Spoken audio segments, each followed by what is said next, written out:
जी की जय हो।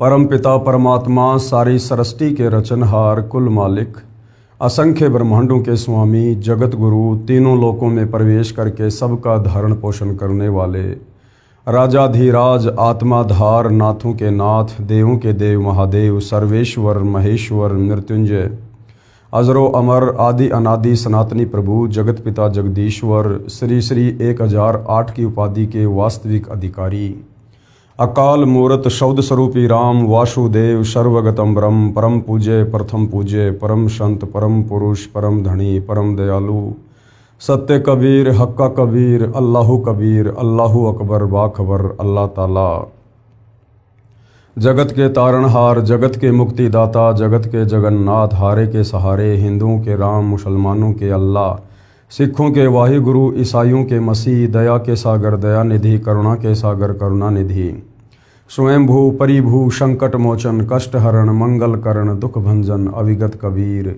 निर्विकार निर्विषम परमात्मा अलय अलेख सतगुरु आदि अनादि सतगुरु असली मर्यादा पुरुषोत्तम असली राम असली कृष्ण असली घनश्याम असली मुरारी राजाओं के राजा महाराजाओं के महाराजा शहनशाहों के शहनशाह सम्राटों के सम्राट भगवानों के भगवान अल्लाहों के अल्लाह प्रभुओं के प्रभु मसीहाओं के मसीह सच्चे वाहिगुरु बाबाओं के बाबा पीरों के पीर सेठों के सेठ जगत सेठ सावड़सा सेठ सर्वगुण संपन्न अनंत कोटि कलाओं के स्वामी अनंत कोटि ब्रह्मांडों के नायक योगियों में महायोगी ध्यानियों में महाध्यानी सिद्धों में परम सिद्ध ज्ञानियों में तत्वज्ञानी परम ज्ञानी महाज्ञानी सर्वश्रेष्ठ ज्ञानी विज्ञानी युवा कबीर समर्थ कबीर असमवात अमित ओजा सच्चे रहनुमा करीम अल्लाह सुभान अल्लाह दुनिया के अंतिम पैगंबर 8 सितंबर 1951 से गांव धनाना जिला सोनीपत हरियाणा भारतवर्ष की पावन भूमि पे प्रकट रियल कल की भगवान श्री नारायण साकार हरि श्री बाबा साहेब नूर अनंत परमात्मा सच्चे दरवे सच्चे बाखबर संत शिरोमणि सतगुरु रामपाल जी परमेश्वर जी के चरण कमल में आप और हम सभी भाई बहनों का अनंत कोटि दंडवत प्रणाम। सत्साई भाई और बहनों, बहुत बड़ी दया बहुत बड़ी मेहर पूज्य गुरुदेव भगवान की परमेश्वर रामपाल जी की जिनके शुभ आशीर्वाद से विशेष आशीर्वाद से उन्हीं के सत्संगों के ऊपर बनी पवित्र पुस्तक कबीर बड़ा या कृष्ण इसके ऊपर वीडियो बनाने की श्रृंखला जारी है। इसी श्रृंखला में आज हमारा ये 13वें नंबर का वीडियो है। इस पवित्र आध्यात्मिक पुस्तक कबीर बड़ा या कृष्ण में हमें अध्यात्म को लेकर भक्ति मार्ग को लेकर शास्त्र अनुकूल सत साधना को लेकर धार्मिक अनुष्ठानों को लेकर पाखंडवाद को लेकर जंत्र मंत्र को लेकर वो तमाम जानकारियाँ प्राप्त हो रही हैं जो जानकारियाँ तत्व ज्ञान के अभाव में हमारे नादान धर्म गुरु हमें ना सतयुग में दे पाए ना त्रेता युग में दे पाए ना द्वापर में दे पाए और कलयुग तकरीबन 5000 वर्ष बीत चुका है, आज तक कोई भी आचार्य और शंकराचार्य नहीं दे पाए। अब दया हुई है सर्व ब्रह्मांडों के रचयिता परम अक्षर ब्रह्म सत्य पुरुष शब्द स्वरूपी राम कबीर परमेश्वर जी की, जो स्वयं इस घोर कलयुग में इस कलयुग की पिछली पीढ़ी में भक्ति युग में 8 सितंबर 1951 के दिन सतलोक से चलकर गति करके सशरीर आप और हम सब की चरम दृष्टि को धोखा देते हुए काल को धोखा देते हुए 8 सितंबर 1951 के दिन गांव धनाना जिला सोनीपत हरियाणा में लीलामय रूप से प्रकट हुए हैं। आज हम सब के समक्ष प्रत्यक्ष हैं, विद्वान हैं। तो भाई और बहनों, अब ये भक्ति युग शुरू हो चुका है। अगर किन्हीं आत्माओं ने वास्तव में पूर्ण मोक्ष प्राप्त करना है, इस काल के जन्म और मरण के झंझट से मुक्त होना है, 184 योनियों में जाकर जो पीड़ा हम युगों युगों से सहन कर रहे हैं, यदि उसे मुक्त होना चाहते हैं, तपतशिला के कष्ट से और नरक भोगने से यदि मुक्त होना चाहते हैं, तो आज जो सर्वणिम मौका शु अवसर हमें साक्षात विश्व की परम शक्ति कबीर देव जी ने प्रदान किया है सतगुरु रामपाल जी के रूप में आकर, ये मौका भाई और बहनों फिर आगे इनके वापस सतलोक चले जाने के बाद नसीब नहीं होगा।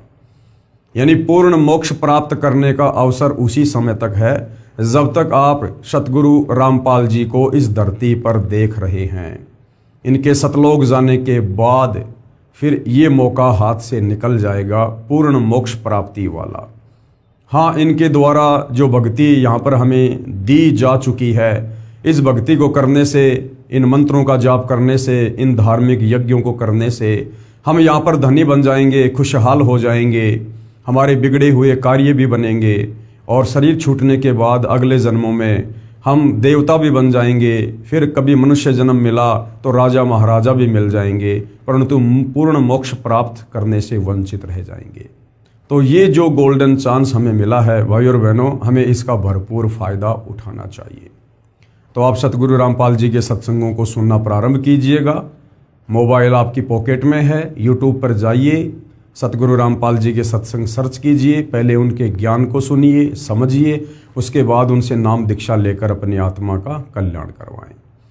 तो भाइयों और बहनों, इस ज्ञान को समझने के लिए कि हमारे ही धर्मशास्त्रों में अध्यात्म को लेकर, भक्ति मार्ग को लेकर, आत्मज्ञान और परमात्म ज्ञान को लेकर क्या कुछ लिखा हुआ है, और ये हमारे नादान धर्म गुरु, वो चाहे किसी भी धर्म से संबंधित हैं, हमें इन्हीं धर्मशास्त्रों का हवाला देकर इनके विरुद्ध भक्ति साधना करवाते रहे और काल के मुख में झोंकते रहे। तो इसी बात को लेकर इस पवित्र पुस्तक कबीर बड़ा या कृष्ण में जो विषय चल रहा है वो है जनता की अदालत। जनता की अदालत में मुकदमा क्या है? कबीर बड़ा या कृष्ण। सुप्रीम गॉड कौन है? सर्वशक्तिमान परमात्मा कौन है?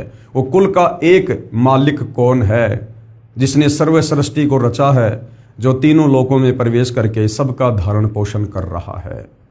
इस विषय को लेकर जनता की अदालत में मुकदमा जारी है और जनता की अदालत में जनता खुद ही जज है, क्योंकि ये कलयुग की बिचली पीढ़ी का समय है। परमेश्वर ने सबको अक्षर ज्ञान युक्त कर रखा है। सभी भाई बहन बच्चे से लेकर बूढ़े तक शिक्षित हैं, अपनी आंखों से धर्म ग्रंथों में लिखी सच्चाई को देख सकते हैं, जान सकते हैं और निर्णय कर सकते हैं। इसलिए जनता की अदालत में जज सतगुरु रामपाल जी ने स्वयं जनता को ही चुना है और मुकदमा है कबीर बड़ा या कृष्ण। तो एक तरफ कबीर जी के जो वकील के रूप में हैं वे सतगुरु रामपाल जी हैं और दूसरी तरफ श्री कृष्ण और विष्णु जी के वकील की भूमिका में हिंदू धर्म के सर्व धर्म गुरु खड़े हुए हैं।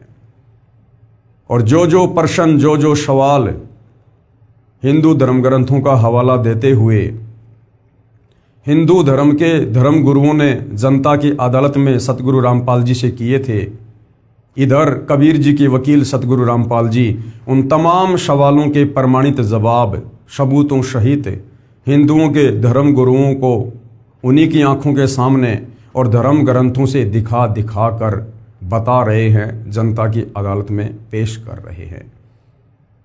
ये तमाम चीज़ें देखकर, प्रत्यक्ष प्रमाण देखकर जनता की आंखें खुल रही है कि हमारे ही धर्म ग्रंथों में शास्त्र अनुकूल साधना लिखी हुई है।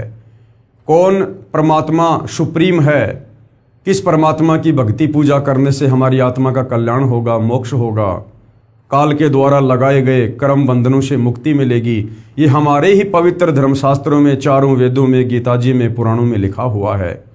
परंतु हमारे नादान धर्म गुरु तत्व ज्ञान के अभाव में हमें निष्कर्ष निकाल कर नहीं दे पाए। तो अब जनता अपनी आंखों से प्रत्यक्ष प्रमाण देखकर सत्य को स्वीकार कर रही है और अध्यात्म को जानने में रुचि दिखा रही है। और उसी रुचि के तहत जनता की अदालत में जनता के द्वारा कबीर जी के वकील सतगुरु रामपाल जी से कुछ प्रश्न किए जा रहे हैं और सतगुरु रामपाल जी प्रत्येक प्रश्न का शास्त्र प्रमाणित जवाब दे रहे हैं। आज जनता की अदालत में जनता कबीर जी के वकील सतगुरु रामपाल जी से क्या प्रश्न पूछ रही है? प्रश्न नंबर 10, आप पूर्ण मोक्ष किसे मानते हैं? जनता का सवाल है सतगुरु रामपाल जी से कि आप पूर्ण मुक्ति, पूर्ण मोक्ष किसे मानते हैं? क्या है वो पहचान जिससे ये समझा जाए कि ये जीव आत्मा इस काल के 21 ब्रह्मांड से पूर्णतया मोक्ष प्राप्त कर चुकी है, मुक्त हो चुकी है। अब ये जीवात्मा कभी भी जन्म और मरण के चक्कर में नहीं आएगी, लक 84 योनि में नहीं जाएगी, नरक नहीं भोगेगी, तपस्या का कष्ट नहीं भोगेगी। आप पूर्ण मोक्ष किसे मानते हैं?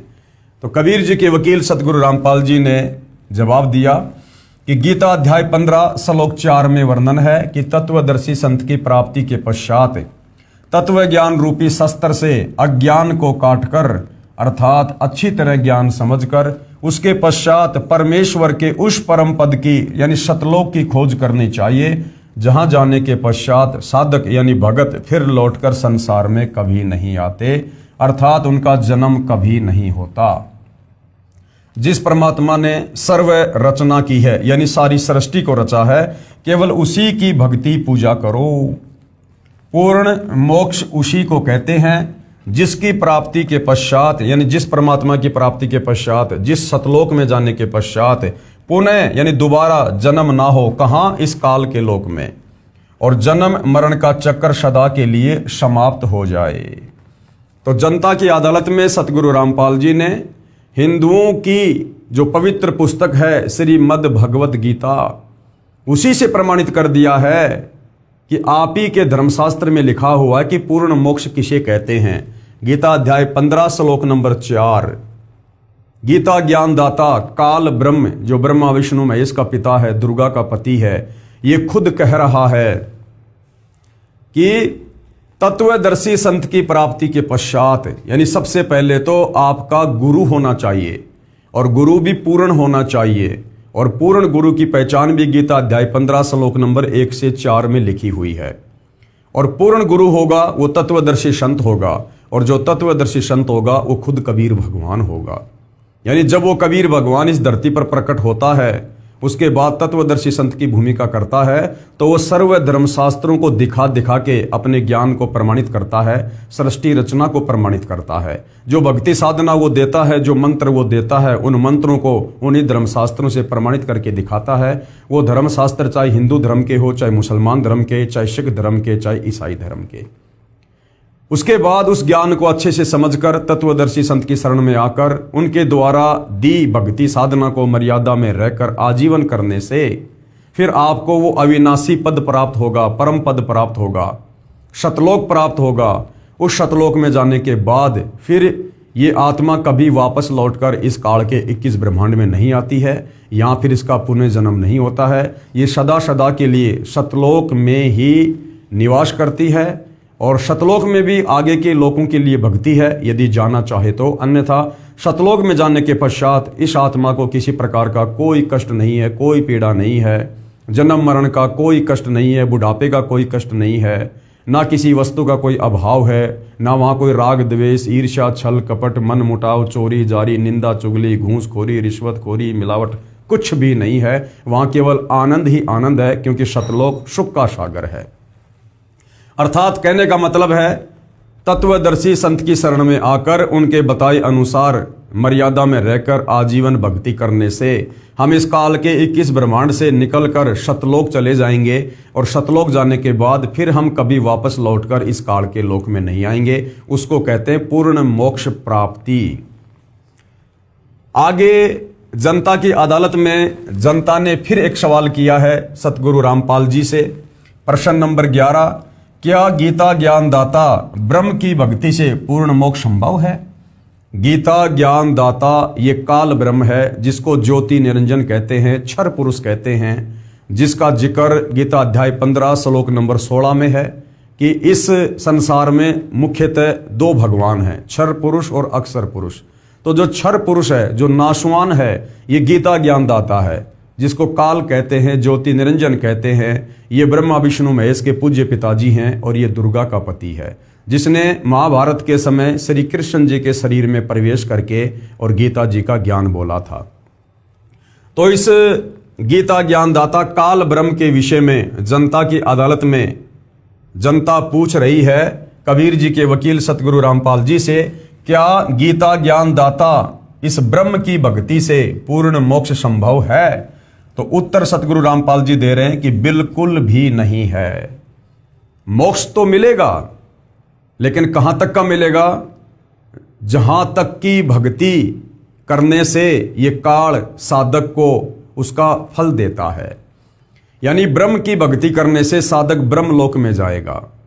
ब्रह्म की भक्ति यानी काल की भक्ति गीता अध्याय 8 श्लोक नंबर 13 में वर्णित है कि ओम इति एक अक्षर ब्रह्म व्यवहारण माम अनुस्मरण ये परियाति तजन देहम सयाति परमाम गतम।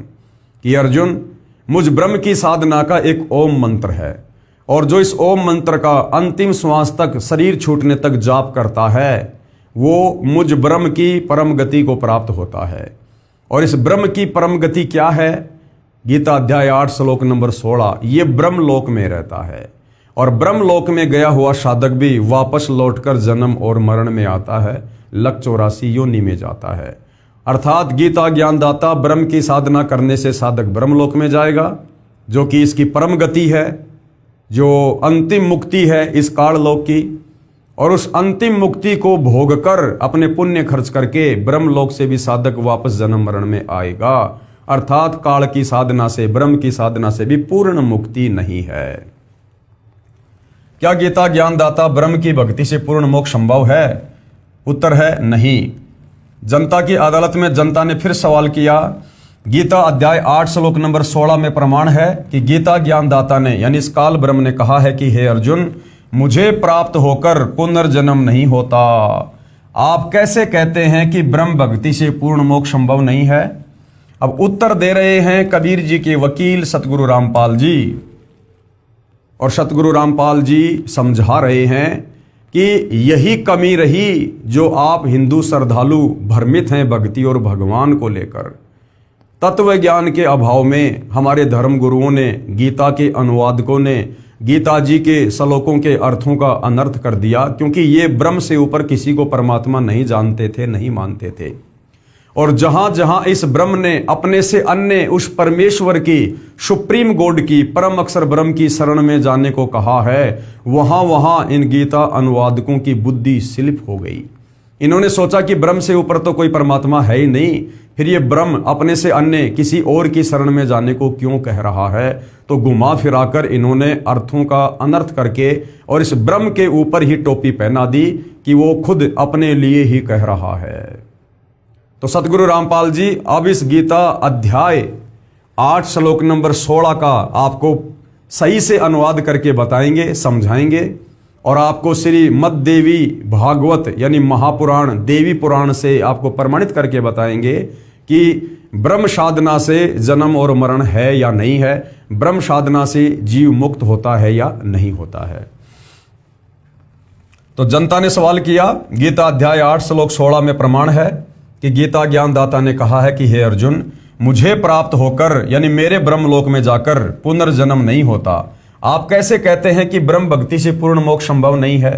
तो उत्तर दिया है सतगुरु रामपाल जी ने। श्री देवी महापुराण सचित्र मोटा टाइप केवल हिंदी, और ये गीता प्रेस गोरखपुर से प्रकाशित है। इसके 7वें स्कंद के अध्याय 36 में प्रमाण है कि श्री देवी ने राजा हिमालय को उपदेश देते हुए, ये राजा हिमालय ये कोई हिमालय पहाड़ नहीं है, ये हिमालय नाम का राजा देवी दुर्गा का परम भगत था। राजा हिमालय को उपदेश देते हुए कहा है कि हे राजन, अन्य सब बातों को छोड़कर, मेरी भक्ति भी छोड़कर केवल एक ओम नाम का जाप कर।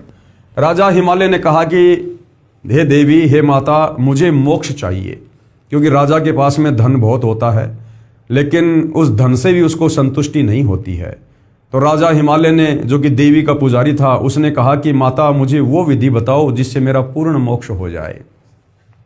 तो दुर्गा ने क्या कहा कि अन्य सब बातों को छोड़कर यानी और सारी पूजा पाठ को छोड़कर, ये देवी देवता, भैरव, भूत, हनुमान, ब्रह्मा, विष्णु, महेश, यहां तक कि देवी दुर्गा राजा हिमालय को कह रही कि मेरी भक्ति भी छोड़ दे, और सब बातों को छोड़कर यानी और सब की पूजा छोड़कर, अन्य सब बातों को छोड़कर, मेरी भक्ति भी छोड़कर केवल एक ओम नाम का जाप कर।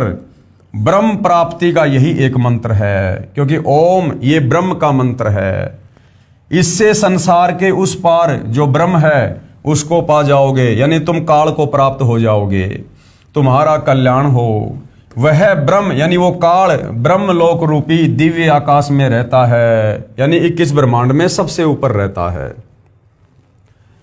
पेश है श्री देवी भागवत यानी देवी पुराण के 7वें स्कंद के अध्याय 36 से संबंधित प्रकरण की फोटोकॉपी।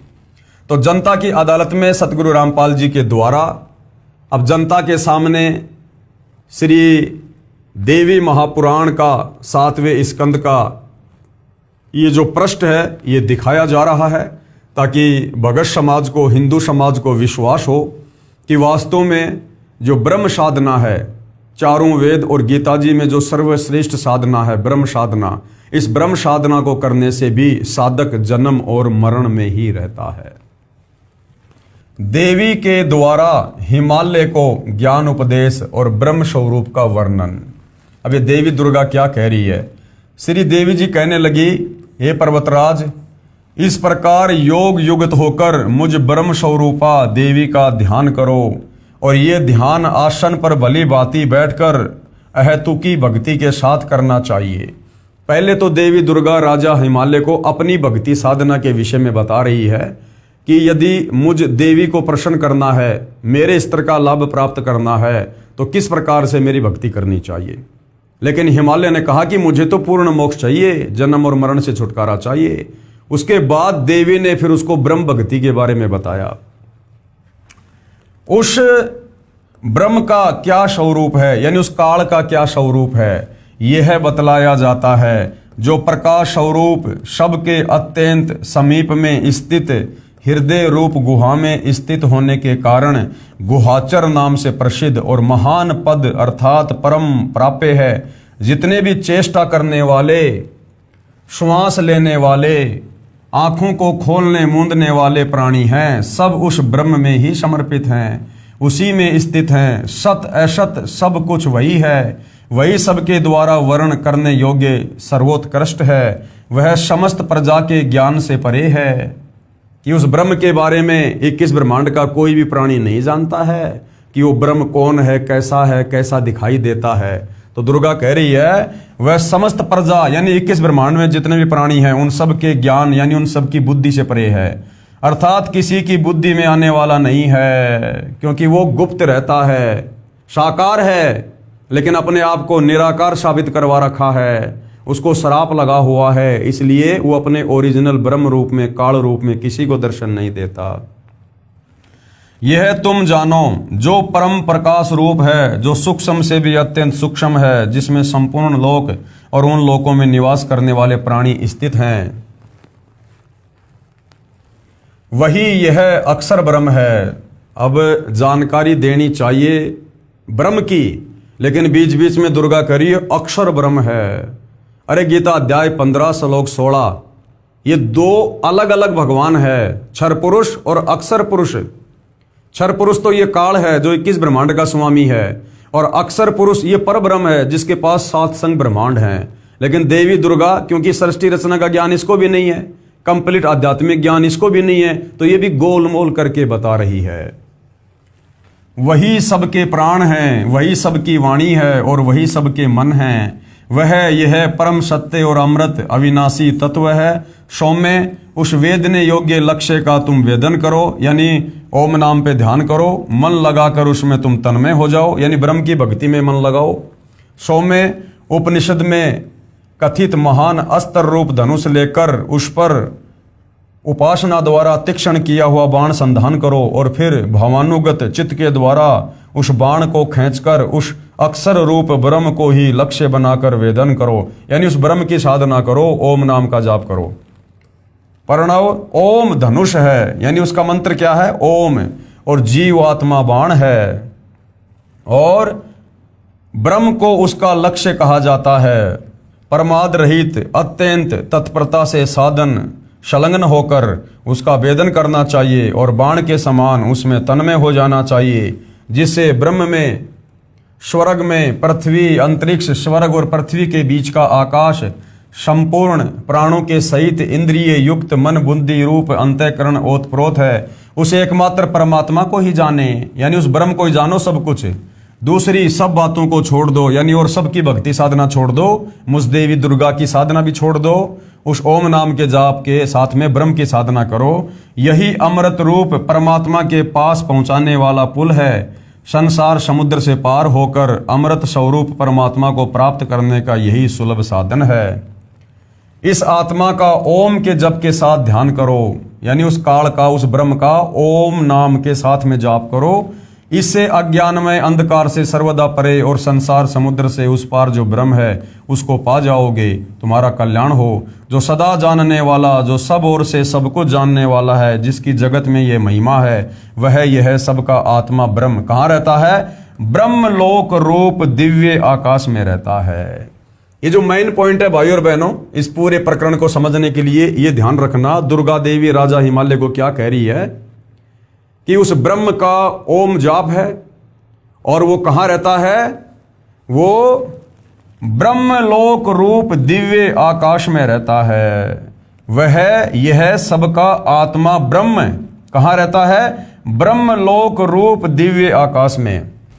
दो बातें ध्यान रखनी है, फिर हमें गीता जी बिल्कुल क्लियर कर देगी कि इस ब्रह्म साधना से जीव जन्म और मरण में रहता है या उसकी पूर्ण मुक्ति हो जाती है। पहला ओम नाम, और दूसरा वो ब्रह्म कहां रहता है? ब्रह्मलोक में रहता है। उसके बाद क्लियर हो जाएगा। भावार्थ है कि ब्रह्म साधना का केवल एक ओम नाम का जाप है जो देवी दुर्गा हिमालय को बता रही है। इससे ब्रह्म की प्राप्ति होती है और वह साधक कहां जाता है? ब्रह्मलोक में चला जाता है। इसी गीता अध्याय 8 श्लोक 16 में अब क्या कहा है, ध्यान से सुनिएगा, समझ में आ जाएगा।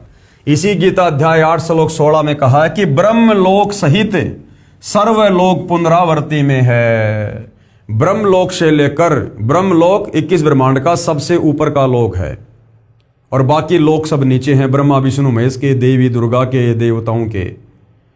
तो क्या कहा जाता है गीता अध्याय 8 श्लोक नंबर 16 में कि ब्रह्मलोक पर्यंत, यानी उस ब्रह्मलोक से लेकर और जितने भी लोक हैं 21 ब्रह्मांड में, ये सब पुनरावर्ती में हैं, अर्थात जन्म और मरण में हैं। पुनरावर्ती का मतलब है जिसको प्राप्त होके पुनः वापस जन्म और मरण में आना पड़े। इसी गीता अध्याय 8 श्लोक 16 में कहा है कि ब्रह्मलोक सहित सर्वलोक पुनरावर्ती में हैं, यानी जन्म और मरण के चक्कर में हैं, अर्थात ब्रह्मलोक में गए साधक का भी पुनर्जन्म होता है। ब्रह्म यानी काल की भक्ति से पूर्ण मोक्ष नहीं होता। इस गीता अध्याय 8 श्लोक 16 का अनुवाद गीता प्रेस गोरखपुर से प्रकाशित गीता में तथा अन्य प्रकाशन की गीता में गलत किया हुआ है। ये अनुवाद गलत किया हुआ है क्योंकि अनुवादकों को तत्व ज्ञान नहीं था, अनुवादक सृष्टि रचना से परिचित नहीं थे, अनुवादक इस ब्रह्म से ऊपर किसी अन्य परमात्मा से परिचित नहीं थे। गीता अनुवादक गीता अध्याय 15 श्लोक नंबर 16 और 17 से पूरी तरह से परिचित नहीं थे, जिसमें 3 भगवानों की जानकारी दी गई है। ये देखिएगा, आप लोगों के सामने है, पेश है फोटोकॉपी गीता अध्याय 8 श्लोक 16 की। गीता प्रेस गोरखपुर से प्रकाशित है और क्या समझाया जा रहा है ये श्लोक आप जियों के सामने है भाई और बहनों। ये पुनरावर्ती शब्द साफ साफ लिखा हुआ है। आ ब्रह्म भुवनात् लोका पुनरावर्तिन अर्जुन माम उपेते तू कौन्ते पुनर्जन्म न विद्यते। जो ये नहीं जानते कि मुझ ब्रह्म को प्राप्त होकर भी जन्म और मरण में आना पड़ता है। हे अर्जुन, अब ये तो गीता अनुवादकों ने अनुवाद किया है जो गलत है, सही नहीं है। इन्होंने ब्रह्म के ऊपर ही टोपी पहना दी, ब्रह्म को ही सर्वश्रेष्ठ भगवान साबित कर दिया कि ब्रह्म की प्राप्ति होने के बाद में फिर जन्म और मरण में साधक नहीं आता। जबकि वास्तव में श्लोक क्या कह रहा है, मूल संस्कृत हमें क्या समझा रही है। देखो, मूल संस्कृत में कोई चेंजमेंट नहीं कर सकता, अनुवाद अपने अपने तरीके से कर सकते हैं। तो अब मूल संस्कृत का अनुवाद कि ये गीता अध्याय 8 श्लोक 16 वास्तव में कह क्या रहा है, वो फिर सतगुरु रामपाल जी ने समझाया है आगे। तो ये गीता अनुवादकों के द्वारा किया गया अर्थ है जो गलत है। हे अर्जुन, ब्रह्मलोक पर्यंत सब लोक पुनरावर्ती में है, यानी ब्रह्मलोक से लेकर नीचे के सभी लोग पुनरावर्ती में हैं, जन्म और मरण में है, उत्पत्ति और प्रलय में है। जब यहां साफ साफ कहा जा रहा है उस ब्रह्म के द्वारा जिसकी साधना करके ये कह रहे हैं कि जन्म और मरण नहीं होता, वो तो खुद कह रहा है कि हे अर्जुन, ब्रह्मलोक पर्यंत यानी ब्रह्मलोक से लेकर सब लोग पुनरावर्ती में हैं, यानी जन्म और मरण में हैं, उत्पत्ति और प्रलय में हैं। जब वो लोक ही उत्पत्ति और प्रलय में है, नष्ट होता है, तो वहां रहने वाले साधक कहां रहेंगे, वो भगत कहां रहेंगे। तो यहीं से क्लियर हो जाता है हे अर्जुन, ब्रह्मलोक पर्यंत सब लोग पुनरावृत्ति में हैं। लेकिन उसके आगे इन्होंने गलत अनुवाद कर दिया। क्या? परंतु हे कुंती पुत्र, मुझको यानी काल को यानी ब्रह्म को प्राप्त होकर पुनर्जन्म नहीं होता, ये इन्होंने गलत कर दिया। ये जो शब्द है न विद्यते, जो ये नहीं जानते, इन्होंने इसको अच्छे से नहीं समझा। अब सतगुरु रामपाल जी ने यथार्थ अनुवाद किया है। इसका वास्तविक अनुवाद इस प्रकार है, ब्रह्मलोक तक सर्वलोक पुनरावृत्ति में हैं, अर्थात ब्रह्मलोक में भी गए व्यक्तियों का पुनर्जन्म होता है। जो ये नहीं जानते, साफ साफ लिखा हुआ है, न विद्यते, जो ये नहीं जानते, विद्यते यानी जानना और न यानी नहीं, जो ये नहीं जानते, हे अर्जुन, मुझे प्राप्त होकर भी उनका पुनर्जन्म होता है। इन्होंने लिख दिया नहीं होता है। इस श्लोक में विद्यते शब्द का अर्थ जानना बनता है। गीता अध्याय 6 श्लोक 23 में विद्यात शब्द का अर्थ जानना किया है। यहाँ इस श्लोक में भी विद्यते का अर्थ जानना बनता है। देखिए इसी पुस्तक में इसी श्लोक की फोटोकॉपी में अधिक स्पष्ट करने के लिए गीता अध्याय 8 श्लोक नंबर 15 ही पर्याप्त है। ये देखिए मूल पाठ है ये, यानी मूल संस्कृत है। माम उपेते पुनर्जन्म दुखालयम आशश्वतम न आपनुवंती महात्मने संसिद्धम परमाम गता। अनुवाद किया है, माम यानी मुझे प्राप्त होकर, पुनर्जन्म यानी पुनर्जन्म होता है। जो नाशवान जीवन दुखों का घर है, परम सिद्धि को प्राप्त महात्मा जन पुनर्जन्म को प्राप्त नहीं होते। गीता अध्याय 8 श्लोक नंबर 15। अब इसका भावार्थ सतगुरु रामपाल जी कर रहे हैं, जो यथार्थ है। गीता ज्ञानदाता ने कहा है, यानी काल ब्रह्म ने कहा है कि मुझे प्राप्त होकर तो दुखों का घर यह क्षण भंगुर जीवन जन्म मरण होता है। जो महात्मा परम गति को प्राप्त हो जाते हैं उनका पुनर्जन्म नहीं होता। जो महात्मा परम गति को प्राप्त हो जाते हैं, परम गति यानी गीता अध्याय 18 श्लोक नंबर 62 कि हे अर्जुन, तू सर्व भाव से उस परमेश्वर के शरण में जा, परम अक्षर ब्रह्म की शरण में, जहां जाने के बाद साधक फिर लौटकर संसार में वापस नहीं आता। तो शतलोक जाने के बाद वो हमारी परम गति कहलाती है। यानी एक बार यदि किसी साधक की परम गति हो गई, कोई यहां से सतलोक चला गया तत्वदर्शी संत की शरण में आकर, उसके बाद वो वापस लौटकर काल के 21 ब्रह्मांड में जन्म और मरण के चक्कर में नहीं आता है। जो महात्मा परम गति को प्राप्त हो जाते हैं उनका पुनर्जन्म नहीं होता। विचार करें, यदि गीता अध्याय 8 श्लोक 1 से 10 तक का सारांश निकालें तो इस प्रकार है। अर्जुन ने पूछा गीता अध्याय 8 श्लोक नंबर 1 में कि ये तत्व ब्रह्म क्या है। गीता ज्ञानदाता ने गीता अध्याय 8 श्लोक 3 में उत्तर दिया कि वो परम अक्षर ब्रह्म है। यानी अपने से अन्य परम अक्षर ब्रह्म की जानकारी गीता ज्ञानदाता दे रहा है। फिर गीता ज्ञानदाता ने अध्याय 8 श्लोक नंबर 5 और 7 में अपनी भक्ति करने को कहा है, तथा गीता अध्याय 8 श्लोक 8, 9, 10 में परम अक्षर ब्रह्म की यानी उस तत्व ब्रह्म की भक्ति करने को कहा है।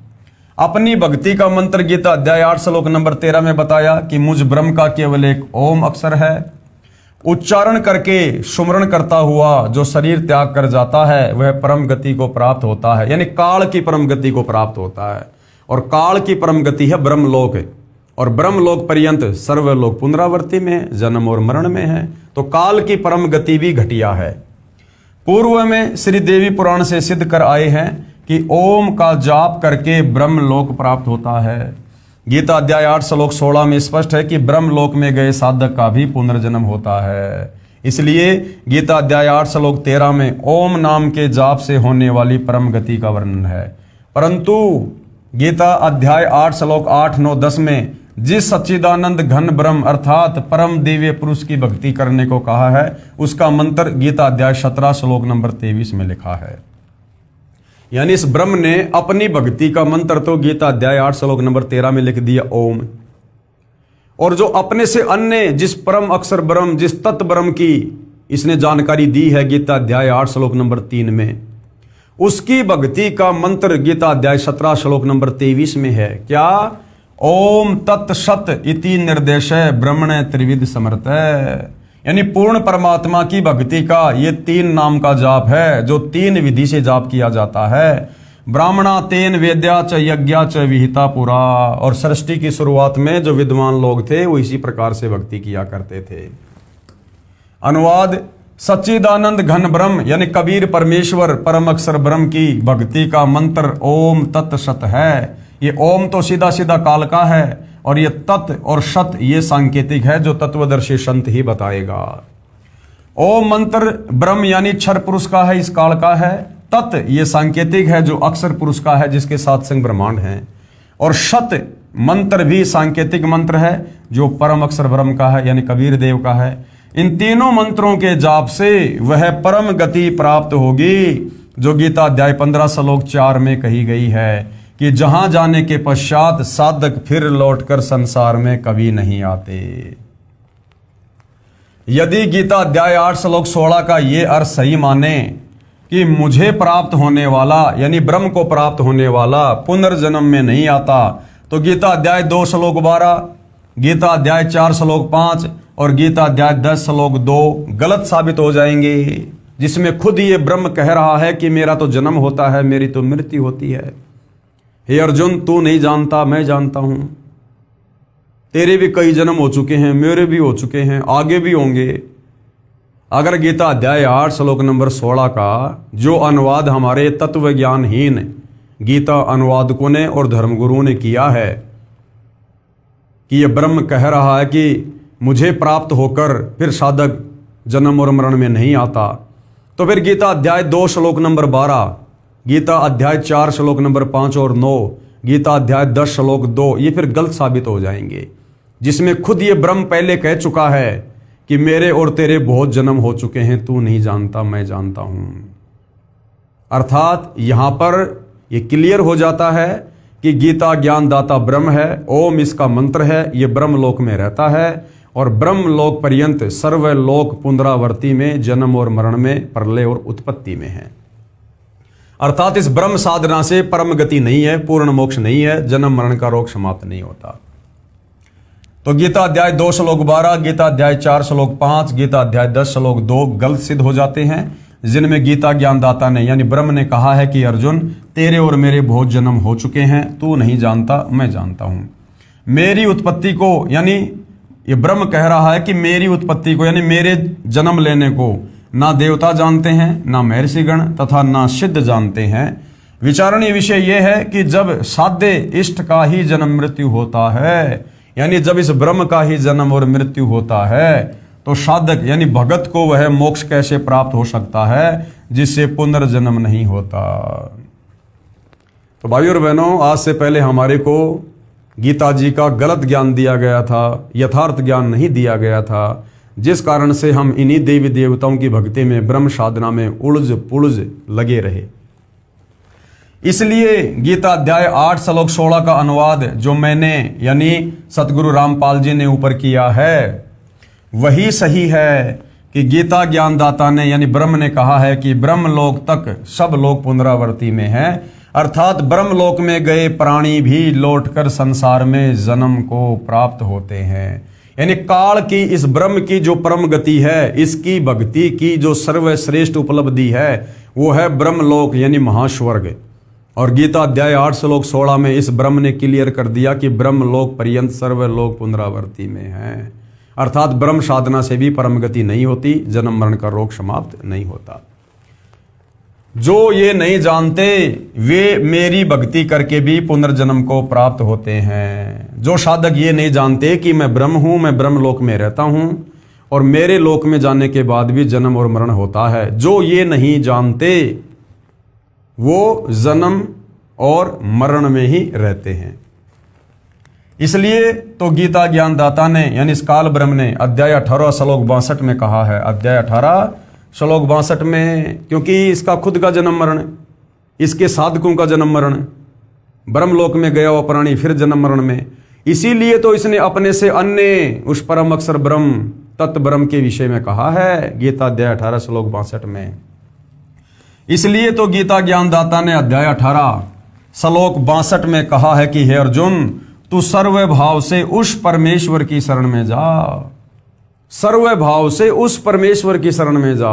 अपने से अन्य किसी और परमात्मा की ओर इशारा कर रहा है। अगर ये खुद ही सर्वेश्वर होता, महेश्वर होता, अगर ये अविनाशी होता, अजन्मा होता, और यदि इसी की भक्ति से परम गति प्राप्त होनी होती, तो अपने से अन्य उस परम अक्षर ब्रह्म सर्वश्रेष्ठ परमात्मा की शरण में जाने के लिए अर्जुन को भला क्यों कहेगा। इसीलिए तो गीता ज्ञानदाता ने यानी ब्रह्म ने अध्याय 18 श्लोक 62 में कहा है कि हे अर्जुन, तू सर्व भाव से, सर्व भाव यानी और सब भक्ति छोड़ दे, मुझ ब्रह्म साधना को भी छोड़ दे। तू सर्व भाव से उस परमेश्वर की शरण में जा। उस परमेश्वर की कृपा से ही तू परम शांति यानी परम गति तथा सनातन परम धाम अर्थात सतलोक को प्राप्त होगा। यही प्रमाण गीता अध्याय 15 श्लोक 4 में भी है कि तत्वदर्शी संत से तत्व ज्ञान प्राप्त करके उस तत्व ज्ञान रूपी शस्त्र से अज्ञान को काटकर, यानी जो तत्वदर्शी संत तुझे तत्व ज्ञान देगा, सत्संग सुनाएगा, उन सत्संगों को सुनकर मुझ काल के द्वारा 21 ब्रह्मांड में सदियों से जो अज्ञान फैलाया जा चुका है, उस अज्ञान को काटकर फिर तू सतलोक जाने की तैयारी कर।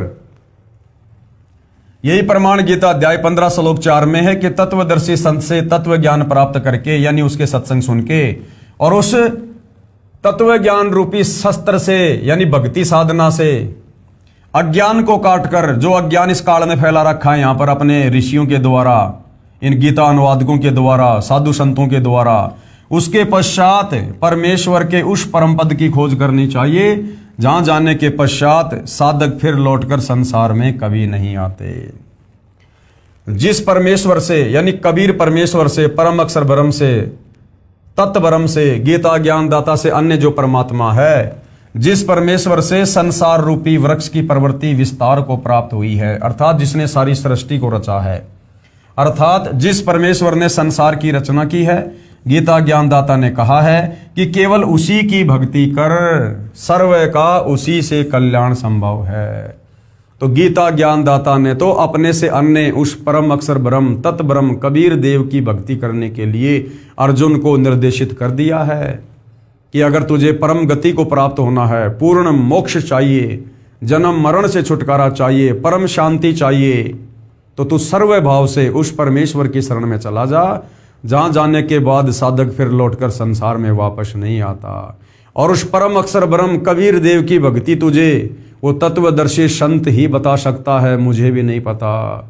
इसलिए गीता अध्याय 4 श्लोक नंबर 34 में ऑप्शन दे दिया कि अगर तुझे परम शांति चाहिए तो तत्वदर्शी संत की खोज कर, उसके बताए अनुसार भक्ति कर, तब तुझे वो परम शांति प्राप्त होगी। अन्यथा मुझ ब्रह्म की भक्ति से परम गति नहीं होगी, तू सदा जन्म मरण में रहेगा।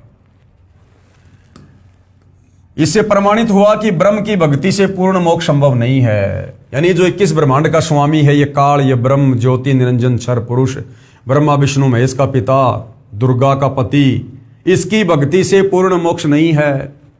और ये 21 ब्रह्मांड का सर्वश्रेष्ठ भगवान है। अब सोचिए फिर दुर्गा की भक्ति से मोक्ष कैसे होगा? दुर्गा तो इससे नीचे है। फिर ब्रह्मा विष्णु महेश की भक्ति से मोक्ष कैसे होगा? ब्रह्मा विष्णु महेश तो दुर्गा से भी नीचे हैं। फिर अन्य देवी देवताओं की भक्ति से मोक्ष कैसे होगा? क्योंकि अन्य देवी देवता तो ब्रह्मा विष्णु महेश से भी नीचे हैं। और फिर ये भैरव, भूत, बेताल, माई, मसाणी, सेठ, शीतला, इनकी भक्ति से मुक्ति कैसे होगी? क्योंकि ये तो देवी देवताओं से भी नीचे हैं। उसके बाद ये चौराहे पे ठेकरी रखना, पीपल की पूजा करना, जंत्र मंत्र करना, श्राद्ध निकालना, फिर इनसे मुक्ति कैसे होगी? क्योंकि ये तो उन भैरव, भूत, बेताल से भी नीचे हैं। तो भाई और बहनों, इसलिए यदि 21 ब्रह्मांड से पूर्ण मुक्ति चाहिए, पूर्ण मोक्ष चाहिए, इस आत्मा को यदि हमने स्वतंत्र करवाना है, सतलोक चलना है, तो हमने उस परम अक्षर ब्रह्म कबीर देव की भक्ति करनी होगी। और वो भक्ति लेकर स्वयं वो परम अक्षर ब्रह्म कबीर देव 8 सितंबर 1951 से गांव धनाना, जिला सोनीपत, हरियाणा में प्रकट हैं। और सन 1994 से ये सतज्ञान, ये परम शांति वाली भक्ति देश और दुनिया को दे रहे हैं। और आप भी इस भक्ति का फायदा उठा सको, इसीलिए ये सर्व ज्ञान उन्होंने सत्संगों के माध्यम से और पुस्तकों के माध्यम से भगत समाज को बताना चाहा है। ये तत्व ज्ञान है, ये पांचवा वेद है। इस ज्ञान को जो समझ जाएगा और तत्वदर्शी संत की शरण ग्रहण कर लेगा, यानी सतगुरु रामपाल जी की शरण में आकर आजीवन मर्यादा में रहकर भक्ति करेगा, वही इस काल के कर्म बंधनों से 21 ब्रह्मांड से जन्म और मरण से छुटकारा प्राप्त कर सकता है। दूसरा, धरती पर, धरती के किसी भी कोने में, किसी भी धर्म में, किसी भी धर्म गुरु की शरण में आने से आप परम गति को प्राप्त नहीं कर सकते। प्रमाणित हुआ कि ब्रह्म की भक्ति से पूर्ण मोक्ष संभव नहीं है। केवल पूर्ण परमात्मा यानी परम अक्षर ब्रह्म यानी कबीर देव की भक्ति से ही पूर्ण मोक्ष संभव है। अब जनता की अदालत में मामला चल रहा है। जनता बढ़ चढ़कर अध्यात्म में रुचि ले रही है और कबीर जी के वकील सतगुरु रामपाल जी से जनता फिर आगे और क्या सवाल करती है अध्यात्म को लेकर। प्रश्न नंबर 13, ओम यह मंत्र तो ब्रह्म का जाप हुआ, क्योंकि गीता अध्याय 8 श्लोक 13 में गीता जी से दिखा दिया गया है। फिर यह क्यों कह रहे हो कि ब्रह्म भक्ति से पूर्ण मोक्ष नहीं होता? आपने बताया कि गीता अध्याय 17 श्लोक 23 में ओम तत् सत, यानी इसमें तो इस ब्रह्म का मंत्र भी है, ओम मंत्र भी आता है इसमें, तो जो आप पूर्ण परमात्मा का मंत्र बता रहे हो। आपने बताया कि गीता अध्याय 17 श्लोक 23 में ओम तत् सत, इस मंत्र के जाप से पूर्ण मोक्ष होता है। इस मंत्र में भी तो ओम मंत्र है, यानी काल का जाप है। तो कबीर जी के वकील सतगुरु रामपाल जी ने किस प्रकार से प्रमाणित जवाब दिया है? उत्तर, जैसे इंजीनियर या डॉक्टर बनने के लिए शिक्षा की आवश्यकता होती है, पहले प्रथम कक्षा पढ़नी पड़ती है, फिर धीरे धीरे 5वीं 8वीं, इस प्रकार 10वीं कक्षा पास करनी पड़ती है। उसके पश्चात आगे पढ़ाई करनी होती है, फिर ट्रेनिंग करके इंजीनियर या डॉक्टर बना जाता है। ठीक इसी प्रकार श्री ब्रह्मा, श्री विष्णु, श्री शिव, गणेश तथा देवी की साधना करनी पड़ती है। मैं स्वयं करता हूं तथा अपने अनुयायियों से करवाता हूं। ये तो 5वीं कक्षा तक की पढ़ाई अर्थात साधना जानो। दूसरे शब्दों में पांचों जो कमल खोलने की साधना है, हमारे शरीर में कमल बने हुए हैं। ये जो 5 जो प्रधान देवी देवता हैं, ये हमारे शरीर में बने इन कमलों में निवास करते हैं। श्री ब्रह्मा और सौंतरी जी, गणेश जी, विष्णु लक्ष्मी जी, शंकर पार्वती जी और देवी दुर्गा। तो ये जो 5वीं तक की पढ़ाई है, इस पढ़ाई से हमारे शरीर में बने वो कमल खुलेंगे, खिलेंगे, जिससे हमारी भक्ति फिर आगे को जाएगी। दूसरे शब्दों में पांचों कमलों को खोलने की साधना है। और ये जो ब्रह्म की साधना है, जो ओम नाम का जाप है, ये 10वीं कक्षा तक की पढ़ाई जानो। ये 10वीं कक्षा तक की पढ़ाई जानो, अर्थात ब्रह्मलोक तक की साधना है, जो ओम का जाप करना है। और अक्षर पुरुष की साधना को 14वीं कक्षा की पढ़ाई जानो, अर्थात बीए जानो, बीए। और ये जो तत् है, ये अक्षर पुरुष का मंत्र है, ये तत् मंत्र का जाप है अक्षर पुरुष का। तत् मंत्र को तो सांकेतिक है, वास्तविक मंत्र तो इससे भिन्न है, जो उपदेशी को ही बताया जाता है। और उसके बाद में जो ओम तत् सत में जो सत है, परम अक्षर पुरुष की साधना, इंजीनियर या डॉक्टर की पढ़ाई अर्थात साधना जानो, जो सत शब्द से करनी होती है। ये सत मंत्र भी सांकेतिक है, वास्तविक मंत्र भिन्न है, जो उपदेशी को बताया जाता है। इसको सारनाम भी कहते हैं। तो इस प्रकार से कबीर जी के वकील सतगुरु रामपाल जी ने क्लियर कर दिया कि गीता अध्याय 17 श्लोक 23 में जो 3 मंत्र है, ओम तत् सत, जिसमें सबसे पहले ओम मंत्र इस काल का है, दूसरा जो ये तत् मंत्र है ये अक्षर पुरुष का है, और तीसरा जो सत है वो परम अक्षर ब्रह्म कबीर देव की साधना का है। तो ये जो ब्रह्मा विष्णु महेश की जो साधना है, ये तो 5वीं कक्षा तक की पढ़ाई है। यानी शुरुआत में परमात्मा इनके मंत्र देकर इनका जो ऋण हमारे ऊपर चढ़ा हुआ है, हम इस काल के लोक में रह रहे हैं, युगों युगों से खा रहे हैं, पी रहे हैं, हवा ले रहे हैं, सूर्य से प्रकाश ले रहे हैं, धरती से अनाज पैदा करके खा रहे हैं, हमारे बाप का थोड़ी है। हम कर्जवान हैं इस काल के, क्योंकि काल ने 21 ब्रह्मांड, ये पूरी पृथ्वी शतलोक में ये तप करके ये प्राप्त कर रखी है। तो हम इस काल के ऋणी हो रखे हैं। तो ब्रह्मा विष्णु महेश का जो कर्जा है, यानी शरीर में जो 5 जो कमल हैं जिनमें ये प्रधान देवी देवता हैं, इनका ऋण उतारने के लिए हमें शुरुआत में इन देवी देवताओं के मंत्र जाप करने के लिए दिए जाते हैं। ये इन देवी देवताओं की पूजा नहीं है, ये इनकी साधना है। हम मेहनत मजदूरी करेंगे तो इनका ऋण उतार पाएंगे। पूजा हमने परम अक्षर ब्रह्म की करनी है, कबीर देव की करनी है।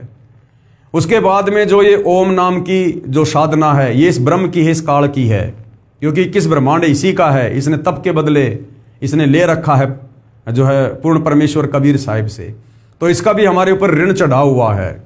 तभी तो ये गीता अध्याय 18 श्लोक 66 में कह रहा है कि सर्वधर्मान परित्यज्य माम एकम शरणम व्रज अहम तवा सर्व पापेभ्यो मोक्षयामि मा शुच, कि अर्जुन मेरे स्तर की जितनी भी भक्ति साधना है उसका फल तू मुझे संकल्प कर दे, मैं तुझे यहां से मुक्त कर दूंगा। तो ओम नाम की जो कमाई है वो ओम नाम का जाप करके हम इस काल ब्रह्म को अंत में दे देंगे और इसका ऋण चूकती हो जाएगा। ये हमें यहां से जाने का नो ड्यू सर्टिफिकेट दे देगा। उसके बाद में जो तत् है, ओम तत् सत में जो तत् है, ये अक्षर पुरुष जो ये परब्रह्म है जिसके सात्संग ब्रह्मांड है, ये इसकी भक्ति का जाप है। क्योंकि सतलोक जाते समय हम इसके सात्संग ब्रह्मांडों को पार करते हुए जाएंगे, तो ये उसका अपना टोल टैक्स लेगा। और उसके बाद में जो सत है, ओम तत् सत में जो सत है, ये जो सत शब्द है ये सांकेतिक है। इसका वास्तविक मंत्र सतगुरु रामपाल जी के पास है, वे उपदेशी को प्रदान करते हैं। तो जो सत शब्द है उसको सार नाम कहते हैं, और उस सत शब्द की साधना से फिर हमारा सतलोक में पूर्ण वास हो जाता है। तो इस प्रकार से सतगुरु रामपाल जी ने बताया कि सार नाम के मंत्र में यानी परम अक्षर ब्रह्म की साधना में ओम मंत्र साथ में क्यों जाप किया जाता है, क्योंकि जब तक हम इस काल के लोक में रहेंगे, भक्ति साधना करेंगे, तो ओम नाम का जाप करने से इसका कोई ऋण हमारे ऊपर नहीं चढ़ेगा और अंत समय में आसानी से ये हमें यहां से बाहर जाने का रास्ता दे देगा। इसलिए अकेले ब्रह्म के नाम ओम से पूर्ण मोक्ष प्राप्त नहीं हो सकता। ओम नाम का जाप ब्रह्म का है, इसकी साधना से ब्रह्म लोक प्राप्त होता है, जिसके विषय में गीता अध्याय 8 श्लोक 16 में कहा है कि ब्रह्म लोक में गए साधक भी पुनर्जन्म को प्राप्त होते हैं, अर्थात जन्म और मरण में है। पुनर्जन्म है तो पूर्ण मोक्ष नहीं हुआ। जो गीता अध्याय 15 श्लोक 4 में कहा है कि परमात्मा के उस परम पद की खोज करनी चाहिए जहां जाने के बाद साधक यानी भगत कभी लौटकर पुनर्जन्म में नहीं आता। वह पूर्ण मोक्ष पूर्ण गुरु से शास्त्र अनुकूल भक्ति प्राप्त करके ही संभव है, और वर्तमान में वो पूर्ण गुरु तत्वदर्शी संत धरती पर सतगुरु रामपाल जी हैं। इनके अलावा ये गीता अध्याय 17 श्लोक 23 में जो पूर्ण ब्रह्म परमेश्वर की भक्ति का मंत्र है ओम तत्सत, इसको देने का अधिकारी गुरु नहीं है। यदि आप मनमुखी होकर इन मंत्रों का जाप करोगे तो भी आप मोक्ष प्राप्त नहीं कर पाओगे। विश्व में वर्तमान में मेरे यानी सतगुरु रामपाल जी के अतिरिक्त किसी के पास नहीं है। जो ओम तत्सत का सुमरण करते हैं वे ब्रह्मलोक में ओम नाम का प्रतिफल ही प्राप्त करते हैं। जो व्यक्ति मनमुखी रूप से गीता अध्याय 17 श्लोक 23 को पढ़कर ओम तत्सत इस प्रकार का जाप करते हैं, वो पूर्ण मोक्ष प्राप्त नहीं कर पाते। वो ओम तत्सत में केवल ओम नाम की भक्ति का ही फायदा उठा पाएंगे, और ओम नाम से वो कहां जाएंगे? ब्रह्मलोक में। और ब्रह्मलोक में जाने के बाद साधक फिर लौटकर जन्म और मरण में। तो ओम तत् सत, ये तत् और सत ये सांकेतिक शब्द हैं।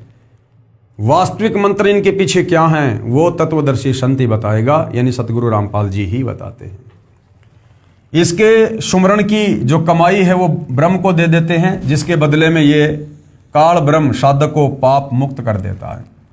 अब जनता की अदालत में जनता अध्यात्म को लेकर रुचि दिखा रही है, क्योंकि कबीर जी के वकील सतगुरु रामपाल जी के द्वारा जनता की अदालत में दूसरी तरफ जो श्री कृष्ण और विष्णु जी के वकील सर्व हिंदू धर्मगुरु खड़े हुए हैं, उन सबके सामने गीता जी से ही प्रमाणित कर रहे हैं। तो जनता की रुचि अध्यात्म को लेकर बढ़ रही है और जनता आगे से आगे आत्म कल्याण की दृष्टि से प्रश्न कर रही है। तो अगला प्रश्न क्या है? प्रश्न नंबर 14, परमात्मा एक है या अनेक है, और किस प्रभु की भक्ति करें? कि अब हमें यह बताओ कि भगवान एक हैं, दो हैं, तीन हैं, चार हैं? क्योंकि गीता जी में तो बहुत सारे भगवान हो गए। गीता अध्याय 15 श्लोक 16 में 2 भगवान हैं, क्षर पुरुष और अक्षर पुरुष। फिर गीता अध्याय 15 श्लोक नंबर 17 में कहा कि इनसे भी उत्तम परमेश्वर तो कोई और ही है, जो तीनों लोकों में प्रवेश करके सबका धरण पोषण करता है, वही वास्तव में अविनाशी है। तो जनता कह रही है कि हमें ये क्लियर करके बताओ कि हमारे धर्मशास्त्रों में भगवान एक हैं या अनेक हैं, और हमने किस भगवान की पूजा करनी चाहिए जिससे हमें परम गति मिले, हमें परम शांति मिले, जन्म मरण हमारा खत्म हो। तो सतगुरु रामपाल जी क्या कह रहे हैं? उत्तर, कुल का मालिक एक है और उसी की भक्ति करो। संत गरीबदास जी ने कहा है, भजन करो उस रब का जो दाता है कुल सब का। यानी उस परमेश्वर का भजन करो जो पूरे संसार का मालिक है, जो कुल का मालिक है, सबका जनक है। संत गरीबदास जी के ग्रंथ से राग आश्वरी शब्द नंबर 66 में बताया है, भजन करो उस रब का जो दाता है कुल सब का। भजन करो उस रब का जो दाता है कुल सब का। बिना भजन भय मिटे न जम का। जम कौन? ये काल, ये ब्रह्म जो हमें यहाँ जन्म मरण में रखता है। कहते हैं उस पूर्ण परमेश्वर के भजन बिना, उसकी भक्ति बिना काल का भय समाप्त नहीं हो सकता। बिना भजन भय मिटे न यम का, समझ बूझ रे भाई। सतगुरु नाम दान जिन दीन्या, या संतों ठहराई। और सतगुरु ने जिनको नाम उपदेश दे दिया और जिन्होंने सतगुरु को समझकर परमेश्वर मानकर मर्यादा में रहकर भक्ति की, उनको फिर परमेश्वर ने सतलोक भेज दिया। कबीर नाम कर्ता का, उस परमेश्वर का क्या नाम है? कबीर। कबीर नाम कर्ता का, कल्प करे दिल देवा। सुमरण करे सुरत से लापे, पावे हरिपद सेवा। आसन बंद पवन पद परचे, नाभि नाम जगावे। त्रिकुटी कमल में पदम झलके, जासे ध्यान लगावे। सब सुख भुगता जीवत मुक्ता, दुखदारी दर दूरी। ज्ञान ध्यान गलतान हरि पद, जो कुरंग कस्तूरी। गज मोती हस्ती के मस्तिक, उन्मुन रहे दीवाना। खाए न पीवे मंगल घूमे, 8 वक्त गलताना। यानी उस कबीर परमेश्वर परम अक्षर ब्रह्म की भक्ति मिलने के बाद, उसके बाद में ये जीव आत्मा इतनी मगन हो जाती है, ये इतनी मुस्ताक हो जाती है कि फिर इसे उस परमेश्वर के अलावा, सतलोक के अलावा कुछ भी नहीं सूझता है। ऐसे तत्पद के अधिकारी, पलख अलख से जोरे। तन मन धन सब अर्पण कर ही, नेक न माथा मोरे। बिन ही रसना नाम चलत है, निर्वाणी से नेहा। गरीबदास भोडल में दीपक, छानी नहीं सनेहा। इसका सरलार्थ किया है पूज्य गुरुदेव भगवान ने। सरलार्थ, हे मानव, उस रब यानी परमेश्वर की भक्ति करो जो सबका दाता यानी धारण पोषण करने वाला है। भजन करो उस रब का जो दाता है कुल सबका, जो सबका मालिक है। हे भाई, विचार कर, संतों से ज्ञान समझ। भक्ति के बिना जम यानी काल का भय नहीं मिटेगा। संतों ने ये निष्कर्ष निकाला है कि सतगुरु दीक्षा में नामदान करे तो मोक्ष मिलता है। जिनको सतगुरु ने नामदान दिया है उनका मोक्ष हुआ है। उस कर्ता यानी सबकी उत्पत्ति करने वाले परमेश्वर का नाम सत कबीर है।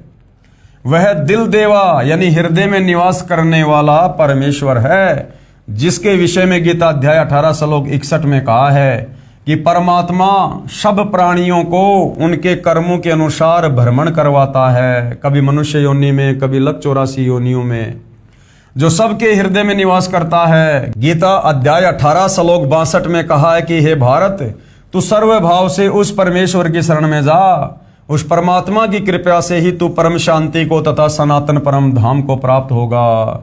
वह परमेश्वर अपने भगत से दिल से प्यार करता है, उसकी कल्पना करो। सतगुरु द्वारा दिए नाम का सुमरण सुरति यानी ध्यान पूर्वक करो, यानी संसार से ध्यान हटाकर, मगन होकर, लगन लगाकर तब उस परमात्मा के परम पद यानी सतलोक स्थान को प्राप्त करेगा। नाभि तथा त्रिकुटी आदि सब कमलों को खोलने वाले मंत्रों का जाप भी सतगुरु देता है। उनका जाप करके कमलों को खोलो, इससे इस संसार के सब सुख मिलेंगे और मार्ग भी मिलेगा आगे जाने का। सतलोक जाते समय कोई बाधा नहीं आएगी, सब दुख तथा दारिद्र निर्धनता समाप्त हो जाएंगे। सुमरण में ध्यान ऐसे लगाओ जैसे कुरंग यानी जो मृग होता है, मृग कस्तूरी को ढूंढने में ध्यान लगाता है, उसके लिए वो तड़फ जाता है, एक पल भी उसकी गंध बिना नहीं रह सकता। जैसे हाथी के मस्तिष्क के ऊपर की खाल में मोती बन जाता है, जिसके प्रभाव से हाथी मस्त रहता है, उसी में ध्यान रखता है। यानी सारनाम मिलने के बाद भगत की रुचि संसार में नहीं बननी चाहिए, किसी राजनीति में या झूठा भाईचारा निभाने में, लोगों के पास ज्यादा उठने बैठने में, जबरदस्ती रिश्तेदारियां निभाने में, फालतू की बातों में, काम धंधे को आगे से आगे बढ़ाने में। ये भगत की रुचि नहीं होनी चाहिए यदि वास्तव में उसे परमात्मा चाहिए तो। जो तत्पद उस खास अमर स्थान के अधिकारी हैं वे ऐसे साधना करते हैं, परमात्मा से दोस्ती करते हैं और तन मन धन समर्पित कर देते हैं। नेक न माथा मोर यानी कभी भी तन मन धन देने से आनाकानी नहीं करते। उन भक्तों का नाम बिना यानी रसना यानी जीव के श्वास द्वारा चलता है। संत गरीबदास जी ने कहा है कि उनकी भक्ति का प्रभाव छुपा नहीं रहता। जैसे दीपक को मोमी कागज यानी पॉलीथीन से छुपाया जाए तो उसके जो प्रकाश की जो वो झलक है वो अवश्य दिखाई देती है। यानी जिस भगत को सच्चा नाम सार नाम मिल जाता है और जो भगत जो मर्यादा है गुरुदेव की नाम जाप के साथ में, किस प्रकार सुरती लगाकर ध्यान लगाकर मगन होकर संसार से पीछे हटकर उसका जाप करना होता है मोक्ष प्राप्ति के लिए, उसके बाद कहते हैं उस भगत की अलग ही पहचान हो जाती है। उस भगत के लक्षण, उसके गुण, उसका आचार विचार व्यवहार, उसका बोलचाल, उठना बैठना, वो सब कुछ अलग से दिखाई देगा कि वास्तव में इसके अंदर भक्ति प्रवेश हो रही है। राग बिलावल शब्द नंबर 17। तत् कहन को राम है दूजा नहीं देवा, ब्रह्मा विष्णु महेश से जाकी करते हैं सेवा। तत् कहन को राम है, वास्तव में परमात्मा कहने को तो कबीर भगवान है, जिसकी ब्रह्मा विष्णु महेश जैसे भी भक्ति साधना करते हैं। तत् कहन को राम है दूजा नहीं देवा, ब्रह्मा विष्णु महेश से जाकी करते हैं सेवा। जप तप तीर्थ थोतरे जाकी क्या आशा, कोटि यज्ञ पुण्य दान से जन्म कटे नहीं फाशा। ये जप तप तीर्थ थोतरे ये तो खोखले हैं, थोते हैं। कौन से जप तप? ये काल लोक तक की साधना के ये मनमुखी मंत्र जो हमारे धर्मगुरु दे रहे हैं, जो हमें कहते हैं कि बद्रीनाथ जाओ, जगन्नाथ जाओ, केदारनाथ जाओ, हरिद्वार जाओ, ये व्रत कर लो, तीर्थ कर लो। जो शास्त्र विरुद्ध साधना के अंतर्गत जप तीर्थ आते हैं वो सब बेकार हैं, व्यर्थ हैं। इनकी हमें कोई आशा नहीं करनी चाहिए कि हमें मुक्ति प्रदान कर देंगे। जप तप तीर्थ थोतरे जाकी क्या आशा, कोट यज्ञ पुण्य दान से जम कट नहीं फांसा। यहाँ देन वहाँ लेन है यो मिटे न झगड़ा, वहाँ बिना पंथ की बाट है पावे को दगड़ा। बिन इच्छा जो देत है सो दान कहावे, फल बाचे नहीं तास का अमरापुर जावे। यानी भगत यदि अपने गुरु को दान करता है तो निष्काम भाव से दान करना चाहिए। उस दान के प्रतिफल में यहाँ का कोई भी सुख नहीं मांगना चाहिए। वही साधक अमरापुर यानी सतलोक जाएगा।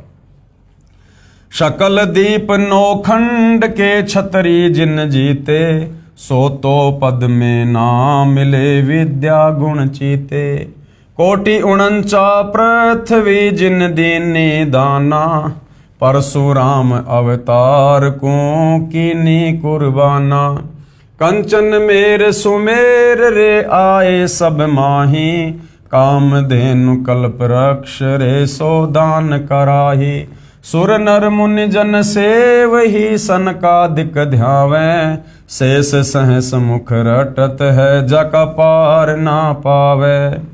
ब्रह्मा विष्णु महेश रे देवा दरबारी, शंख कल्प युग हो गए जाकी खुले नहीं तारी। सर्व कला संपूर्ण रे सब पीरन का पीरा, अनंत लोक में गाज है जाका नाम कबीरा। परले शंख अशंख रे पल माही बिहानी, गरीबदास निज नाम की महिमा हम जानी। गुरुदेव भगवान क्या सरलार्थ कर रहे हैं? राम तो सबको कहते हैं, परंतु पूर्ण ब्रह्म तो एक ही है। यानी जनता की अदालत में जनता ने जो सवाल किया है कि ये भगवान कितने प्रकार के हैं, ये कितने प्रभु हैं और हमें किसकी भक्ति करनी चाहिए। राम तो सबको कहते हैं, परंतु पूर्ण ब्रह्म तो एक ही है, दूसरा कोई परमेश्वर नहीं है। ब्रह्मा विष्णु महेश जैसे भी उनकी पूजा करते हैं, परंतु साधना गलत है। तीर्थ व्रत व्यर्थ है, इनकी क्या आशा लगाकर साधना करते हैं। करोड़ यज्ञ व दान करने से काल ब्रह्म का फांसा, यानी जो ये कर्मों का बंधन है, ये समाप्त नहीं होगा। यहां पृथ्वी पर दान धर्म किया, यहां देन वहां लेन है। यहां पृथ्वी पर दान धर्म किया, स्वर्ग में सुख भोगा, यानी उस दान धर्म का प्रतिफल आपने स्वर्ग में ले लिया, और फिर वो पुण्य खत्म होते ही फिर उस पृथ्वी के ऊपर जन्म होगा। ये झगड़ा नहीं मिटता। बिना मनोकामना पूर्ति के जो निस्वार्थ दान करता है, वह वास्तव में दान है। उस दान के फल की इच्छा ना करें, नाम जाप करें, वह अमरापुर यानी अविनाशी नगर यानी सतलोक में जाता है। परशुराम ने पूरी पृथ्वी के क्षत्रिय मार डाले थे, परंतु परशुराम भी कालजाल में रह गया। पापों का अंबार लेकर संसार से गया। सत्य पुरुष के दरबार में ब्रह्मा विष्णु तथा महेश जैसे तो दरबारी यानी नौकर हैं। सत्य पुरुष सर्व कलाओं से परिपूर्ण है, सब पीरों का पीर है, जिसकी अनंत लोक में धाक है, उसका नाम कबीर है। संत गरीबदास जी ने कहा है कि नाम की सच्ची साधना करके जो सतलोक में चले गए, वे कभी प्रलय में नष्ट नहीं होते। शंखों अशंखों प्रलय होती रही, उनके पल के समान भी नहीं है। निज नाम की महिमा ऐसी है जो हमने जानी है। कौन सा निज नाम? गीता अध्याय 17 श्लोक 23, ओम तत्सत, जो तत्वदर्शी संत से प्राप्त करके भक्ति करते हैं। राग बिलावल शब्द नंबर 21। अविगत राम कबीर है चकवे अविनाशी, ब्रह्मा विष्णु वजीर है शिव करत खवासी। इंद्र कोटि अनंत है जाके प्रतिहारा, वर्ण कुमेर धर्मराय ठाडे दरबारा।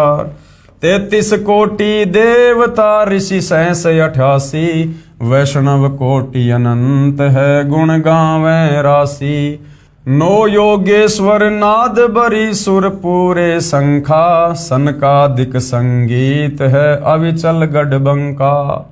शेष गणेश और सरस्वती और लक्ष्मी राजे, सावित्री गौरा रटे गण शंख बिराजे। अनंत कोटि मुनि साध हैं गण गंधर्व ज्ञानी, अर्प पिंड और प्राण कूंजा शंखों दानी। सावत सूर्य अनंत है कुछ गिनती नाही। ये सतलोक की महिमा हो रही है कि वहां पर कैसे कैसे आत्मा रहती हैं, कैसे कैसे ठाठ बाट हैं। जति सती और शीलवंत लीला गुण गाही, चंद्र सूर्य बिनती करे तारा गण गाढ़े। 5 तत्व हाजिर खड़े हुक्मे दर ठाडे, तीर्थ कोटि अनंत है और नदी विहंगा। 18 बार तो कूरटे जल पवन तरंगा, अष्टकुली पर्वत रटे धर अंबर ध्याना। महताब अग्नि तो कू जपे साहिब रहमाना, अर्श कुर्श पर सेज है तन तबक तिराजी। एक पलक में करत है सो राज बिराजी, अलख बिनानी कबीर को रंग खूब चवाया। एक पानी की बूंद से संसार बनाया, अनंत कोटि ब्रह्मांड को कछुआर ना पारा। 184 खान का तू सिरजनहारा, सूक्ष्म रूप स्वरूप है वो रंग बिनानी। गरीबदास के मुकुट में हाजिर परवानी। सरलार्थ, अविगत यानी दिव्य परम पुरुष कबीर जी हैं। चकवे यानी चक्रवर्ती, चक्रवर्ती राजा उसे कहते हैं जिसका राज्य पूरी पृथ्वी पर होता है। तो कबीर परमेश्वर का राज्य, उनका साम्राज्य, उनका एम्पायर सर्व ब्रह्मांडों पर है, क्योंकि ये कुल के मालिक हैं, सर्व सृष्टि के सर्जनहार हैं। इसलिए कबीर परमेश्वर वास्तव में चक्रवर्ती हैं।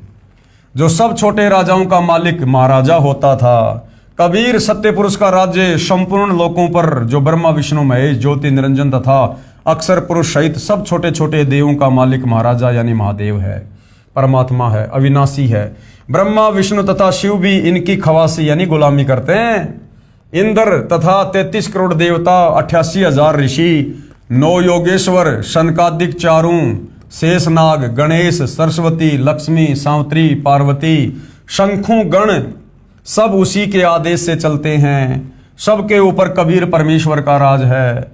कबीर जी ने जल की बूंद से मानव शरीर कितना सुंदर बना रखा है।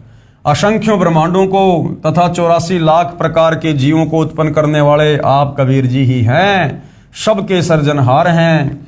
संत गरीबदास जी ने कहा है कि अनेकों रूपों में लीला करने वाला परमेश्वर मेरे लिए सिर पर विराजमान है, मेरे सिर पर विराजमान है, मेरे शीश पर विराजमान है। यानी जनता का सवाल था कि किस प्रभु की भक्ति करें, किस भगवान की भक्ति करें।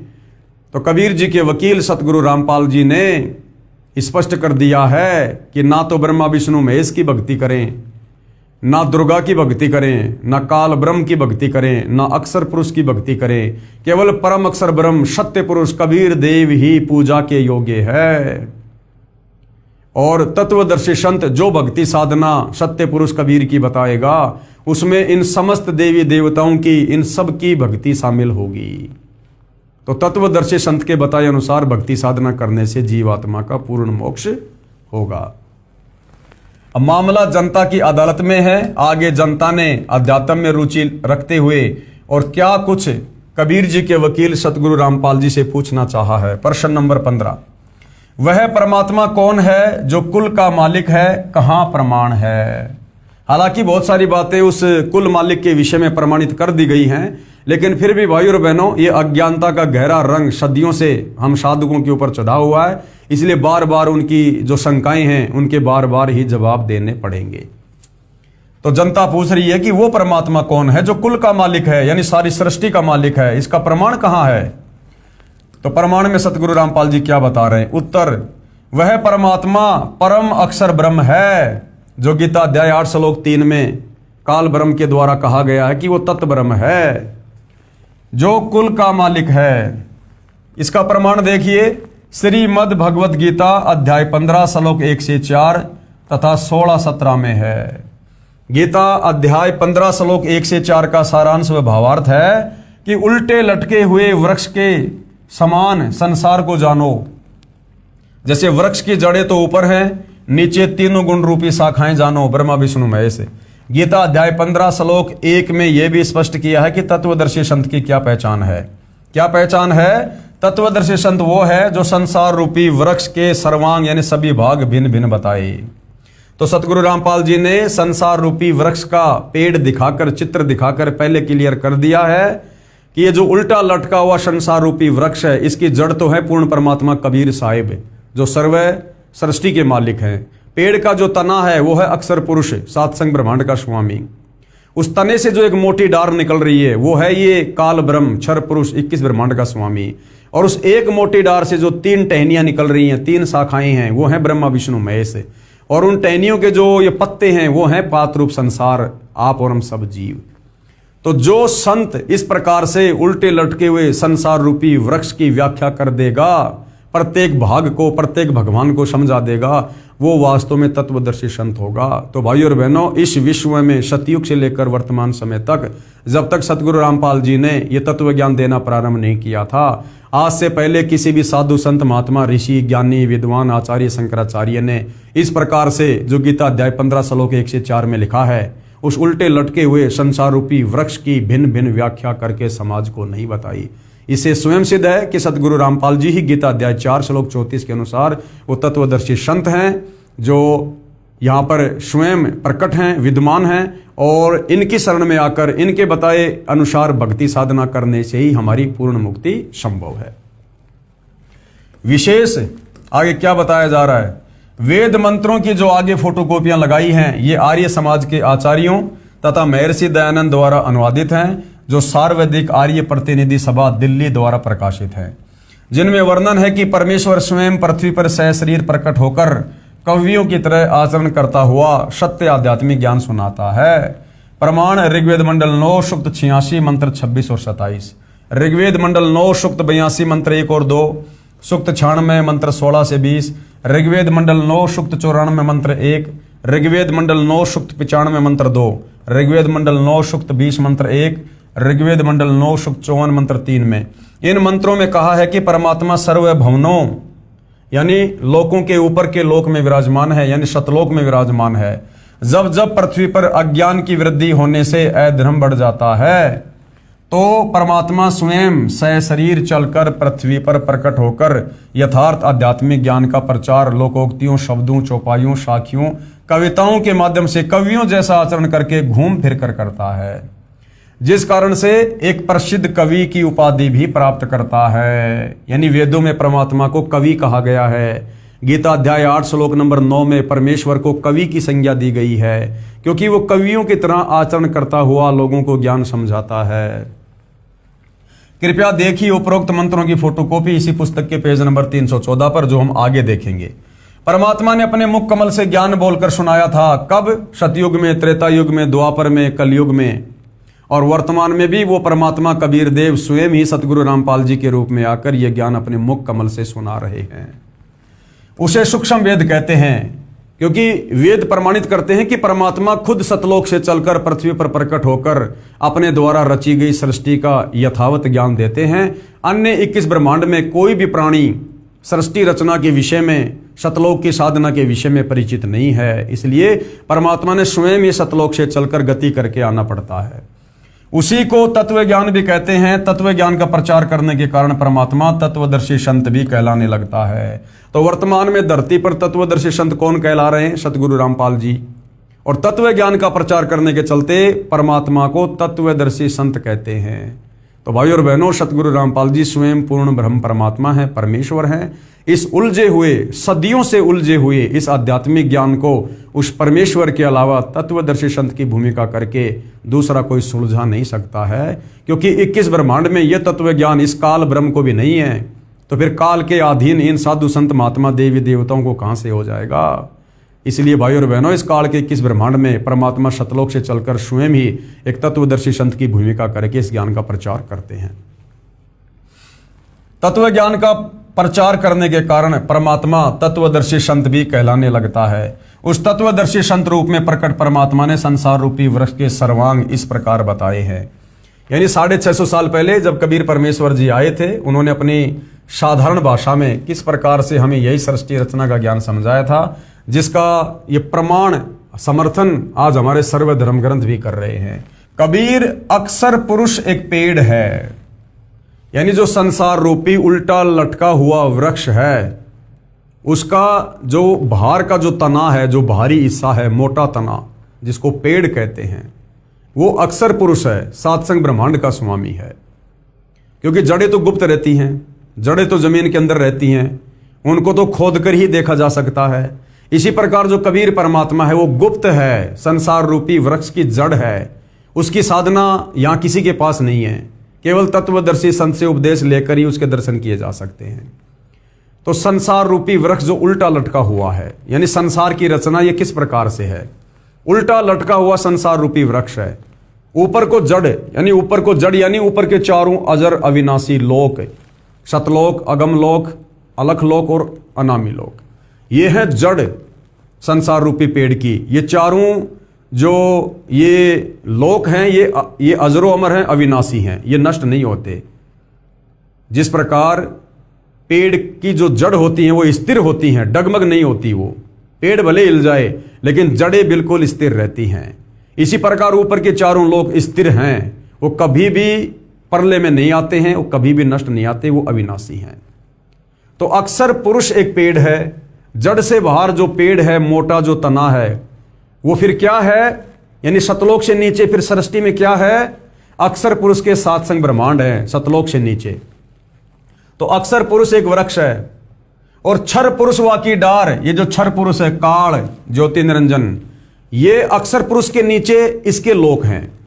यानी उस पेड़ के उस तने से जो एक और मोटी डार निकलती है वो है काल के 21 ब्रह्मांड, क्योंकि अक्षर पुरुष के लोक से नीचे फिर काल के 21 ब्रह्मांड हैं। और काल के 21 ब्रह्मांड से नीचे यानी उस पेड़ की जो टहनी है, टहनी के जो 3 शाखाएं होती हैं वो हैं ब्रह्मा विष्णु महेश। यानी काल से नीचे फिर ब्रह्मा विष्णु महेश हैं, और ब्रह्मा विष्णु महेश से नीचे जो पात रूप संसार है, जो पत्ते हैं उस पेड़ के, वो आप और हम संसार के सभी जीव हैं।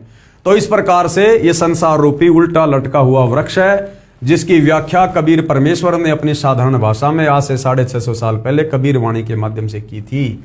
अक्षर पुरुष एक पेड़ है, क्षर पुरुष वा की डार, और तीनों देवा शाखा है पात रूप संसार। यानी सबसे ऊपर है कबीर भगवान, उससे नीचे है फिर अक्षर पुरुष के सात्संग ब्रह्मांड, उससे नीचे है काल के 21 ब्रह्मांड, उससे नीचे है ब्रह्मा विष्णु महेश के लोक, और फिर नीचे हम सभी प्राणी। इस प्रकार से ये संसार की रचना है। क्या बताया गया है? भावार्थ, वृक्ष का जो हिस्सा जो पृथ्वी से बाहर दिखाई देता है उसको कहते हैं तना। जैसे संसार रूपी वृक्ष का जो तना है वो तो अक्षर पुरुष है, और उस तने से मोटी डार निकलती है वो क्षर पुरुष जानो, यानी काल जानो, और डार के मानो 3 शाखाएं निकलती हों, उनको तीनों देवता रजगुण ब्रह्मा जी, सतगुण विष्णु जी तथा तमगुण शंकर जानो, तथा इन शाखाओं पर टहनियों व इन पत्तों को संसार जानो। इस प्रकार संसार रूपी वृक्ष के उपरोक्त भाग जो पृथ्वी से बाहर दिखाई देते हैं, मूल जड़ें जमीन के अंदर हैं, जिनसे वृक्ष के सर्वांगों का पोषण होता है। गीता अध्याय 15 श्लोक 16-17 में 3 पुरुष कहे हैं। यानी जनता ने जो सवाल किया था कि प्रभु कितने हैं, भगवान कितने हैं, और हमने किस भगवान की पूजा करनी चाहिए, तो कबीर जी के वकील सतगुरु रामपाल जी समझा रहे हैं कि गीता अध्याय 15 श्लोक 16 और 17 में 3 पुरुष यानी 3 भगवान कहे हैं। श्लोक 16 में 2 भगवान कहे हैं, 2 पुरुष हैं। एक तो क्षर पुरुष ये काल, दूसरा अक्षर पुरुष ये परब्रह्म जिसके सात्संग ब्रह्मांड है।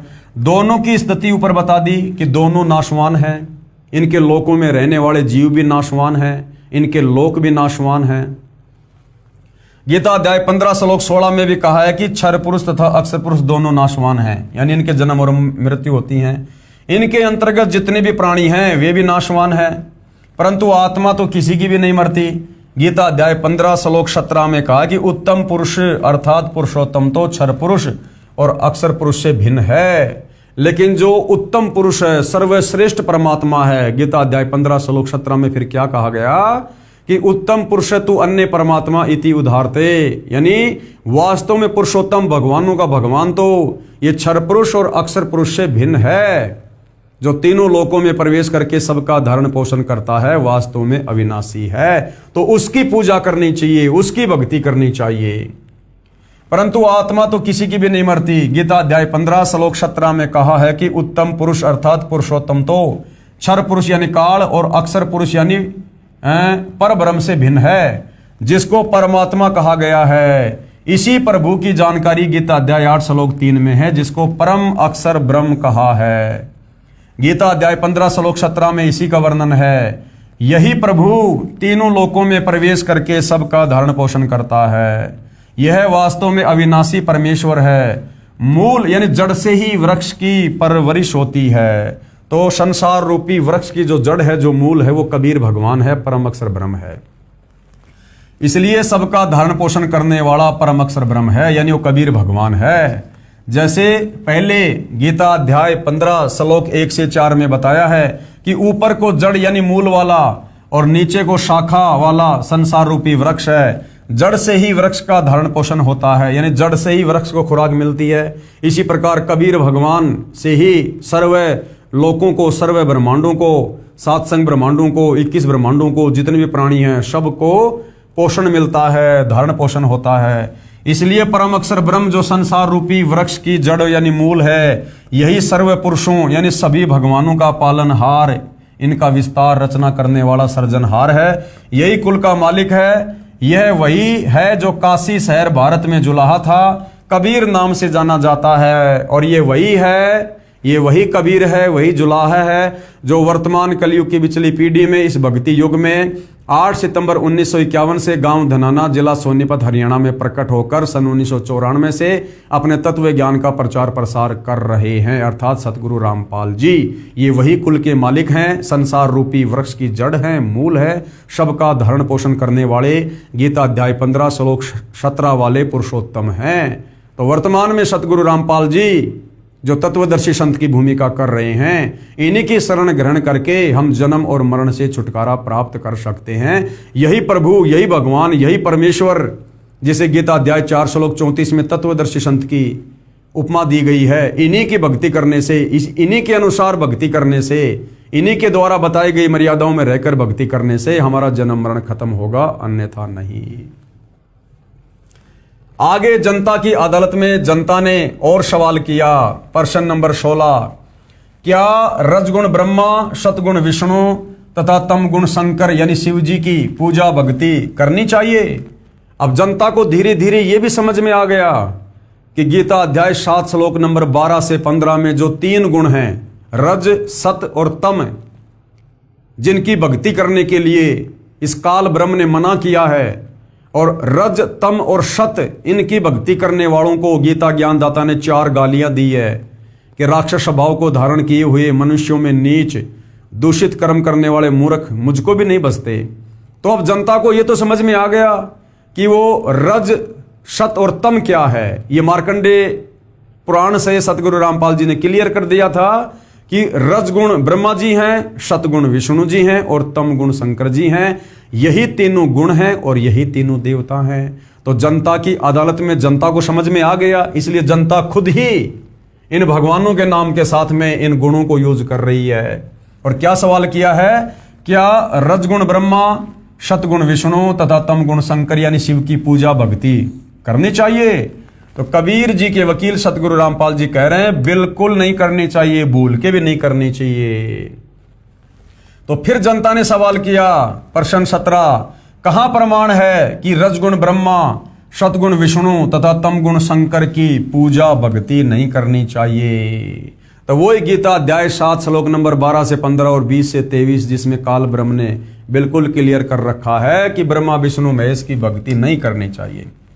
उत्तर, श्रीमद् भगवद गीता अध्याय 7 श्लोक 12 से 15, 20 से 23 तथा गीता अध्याय 9 श्लोक 23-24, गीता अध्याय 7 श्लोक 12 से 15 में प्रमाण है कि जो व्यक्ति यानी जो भगत रजगुण ब्रह्मा, सतगुण विष्णु तथा तम गुण शिव की भक्ति करते हैं, वे राक्षस स्वभाव को धारण किए हुए मनुष्यों में नीच, दूषित कर्म करने वाले मूर्ख, मुझे भी नहीं बसते। यह प्रमाण गीता अध्याय 7 श्लोक 12 से 15 में है। फिर गीता अध्याय 7 के श्लोक 20 और 23 तथा गीता अध्याय 9 श्लोक 23-24 में यही कहा है, और क्षर पुरुष, अक्षर पुरुष तथा परम अक्षर पुरुष, जिनका गीता अध्याय 15 श्लोक 16-17 में जिक्र है इन तीनों भगवानों का। और क्षर पुरुष, अक्षर पुरुष तथा परम अक्षर पुरुष गीता अध्याय 15 श्लोक 16-17 में जिनका वर्णन है, इनको छोड़कर श्री ब्रह्मा, श्री विष्णु तथा श्री शिव जी अन्य देवताओं में गिने जाते हैं। इन दोनों अध्यायों गीता अध्याय 7 तथा अध्याय 9 में ऊपर लिखे श्लोकों में गीता ज्ञानदाता ने कहा है कि जो साधक जिस भी मकसद को लेकर अन्य देवताओं को भजते हैं, यानी ब्रह्मा विष्णु महेश को भजते हैं, ब्रह्मा विष्णु महेश की पूजा करते हैं, वे भगवान समझकर भजते हैं, अज्ञानता में ब्रह्मा विष्णु महेश को भगवान मानकर भजते हैं, उन देवताओं को मैंने कुछ शक्ति प्रदान कर रखी है। कौन कहता है? ये काल ब्रह्म कह रहा है। और देवताओं के भजने वालों को मेरे द्वारा किए विधान के अनुसार कुछ लाभ मिलता है। यानी ब्रह्मा विष्णु महेश भी यदि उन भक्तों को थोड़ा बहुत कुछ लाभ देते हैं तो काल कह रहा है कि वो भी मेरे द्वारा विधान बनाया गया है। इससे अच्छा यदि वो सीधे मुझ ब्रह्म की भक्ति कर लें तो मैं ब्रह्मा विष्णु महेश से ज्यादा लाभ दे सकता हूं। परंतु उन देवताओं की पूजा करने वाले अल्प बुद्धि वालों का वह फल नाशवान है। यानी मंद बुद्धि कहा है ब्रह्मा विष्णु महेश की भक्ति करने वालों को। देवताओं को पूजने वाले देवताओं के लोक में जाते हैं, यानी ब्रह्मा विष्णु महेश की पूजा करने वाले ब्रह्मा विष्णु महेश के लोक में चले जाएंगे, वहां उनके नौकर बन जाएंगे, उनके गण बन जाएंगे, अपना पुण्य भोग कर फिर वापस जन्म मरण में आएंगे। और मेरे पुजारी मुझे प्राप्त होते हैं, यानी मुझ काल ब्रह्म की भक्ति करने वाले मेरे ब्रह्मलोक में आ जाते हैं। तीनों देवताओं की यानी ब्रह्मा विष्णु महेश की पूजा करने वाले कैसे कर्म करते हैं, प्रमाण के लिए पेश है कुछ उदाहरण। यानी गीता ज्ञानदाता काल ब्रह्म ने ब्रह्मा विष्णु महेश की साधना करने वालों को 4 गालियां क्यों दी हैं, इस बात का उदाहरण दिया जा रहा है कि ब्रह्मा विष्णु महेश की भक्ति करने वालों को कभी भी सद्बुद्धि नहीं आ सकती, कभी भी वो पाप कर्म करने से पीछे नहीं हट सकते, वो कभी भी कोई भी निष्ठापूर्ण कार्य काल प्रेरणा से कर सकते हैं, उनकी कोई मर्यादा कोई स्टैंड नहीं होता है। विचार करें, क्या बता रहे हैं गुरुदेव, विचार करें। रावण ने भगवान शिव जी को मृत्युंजय अजरो अमर सर्वेश्वर मानकर भक्ति की। जिन ब्रह्मा विष्णु महेश की भक्ति करने के लिए गीता जी मना कर रही है, रावण ने शंकर जी को यानी तमोगुणी शंकर को भगवान मानकर, सर्वेश्वर महेश्वर अजरो अमर मानकर, जो लोग कहते हैं कि रावण बहुत बड़ा पंडित था, ज्ञानी था, 4 वेदों का ज्ञाता था, तो ये देख लो रावण को कितना ज्ञान था। अगर रावण को वेदों का ज्ञान होता तो रावण कभी भी शंकर जी को अजरो अमर मृत्युंजय मानकर भक्ति नहीं करता। वो गीता अध्याय 4 श्लोक 34 में वर्णित तत्वदर्शी संत की खोज करके, फिर गीता अध्याय 17 श्लोक 23 में वर्णित पूर्ण ब्रह्म परमेश्वर का 3 मंत्र का जाप करता। लेकिन शंकर की भक्ति करने के चलते, जो शंकर नाशवान है, जिस शंकर की भक्ति करने के लिए गीता ज्ञानदाता गीता अध्याय 7 श्लोक 12 से 15 में मना कर रहा है, रावण ने उसकी भक्ति की और उसकी भक्ति करने के चलते अंत में रावण की दुर्गति हुई और कुत्ते वाली मौत हुई। विचार करें, रावण ने भगवान शिव जी को मृत्युंजय अजरो अमर सर्वेश्वर मानकर भक्ति की, 10 बार सिर काटकर समर्पित कर दिया, जिसके बदले में युद्ध के समय 10 शीश रावण को प्राप्त हुए। यानी ये तीनों देवता जैसा जीव का ये कर्म होता है, ये उतना ही उसको वापस दे देते हैं, अपनी तरफ से 1 टका भी नहीं दे सकते, 1% भी। तो रावण ने भगवान शंकर को सर्वेश्वर महेश्वर मानकर 10 बार अपने शीश उनके चरणों में समर्पित कर दिए थे काटकर। और जब युद्ध का समय आया तो भगवान शंकर ने रावण को 10 शीश वापस दे दिए, लेकिन मुक्ति नहीं दे पाया, सद्बुद्धि नहीं दे पाया। 10 बार सिर काटकर समर्पित कर दिया, जिसके बदले में युद्ध के समय 10 शीश रावण को प्राप्त हुए, परंतु मुक्ति नहीं हुई और राक्षस कहलाया। यानी शंकर की भक्ति करने वाला जो साधक। और गुरुदेव ने बताया कि रावण जैसी भगवान शंकर की भक्ति आज वर्तमान में भी कोई व्यक्ति नहीं कर सकता। रावण ने 10 बार शीश काट के चढ़ा दिया, आज कोई उंगली का नाखून उतार कर भी शंकर जी के चरणों में नहीं चढ़ा पाएगा।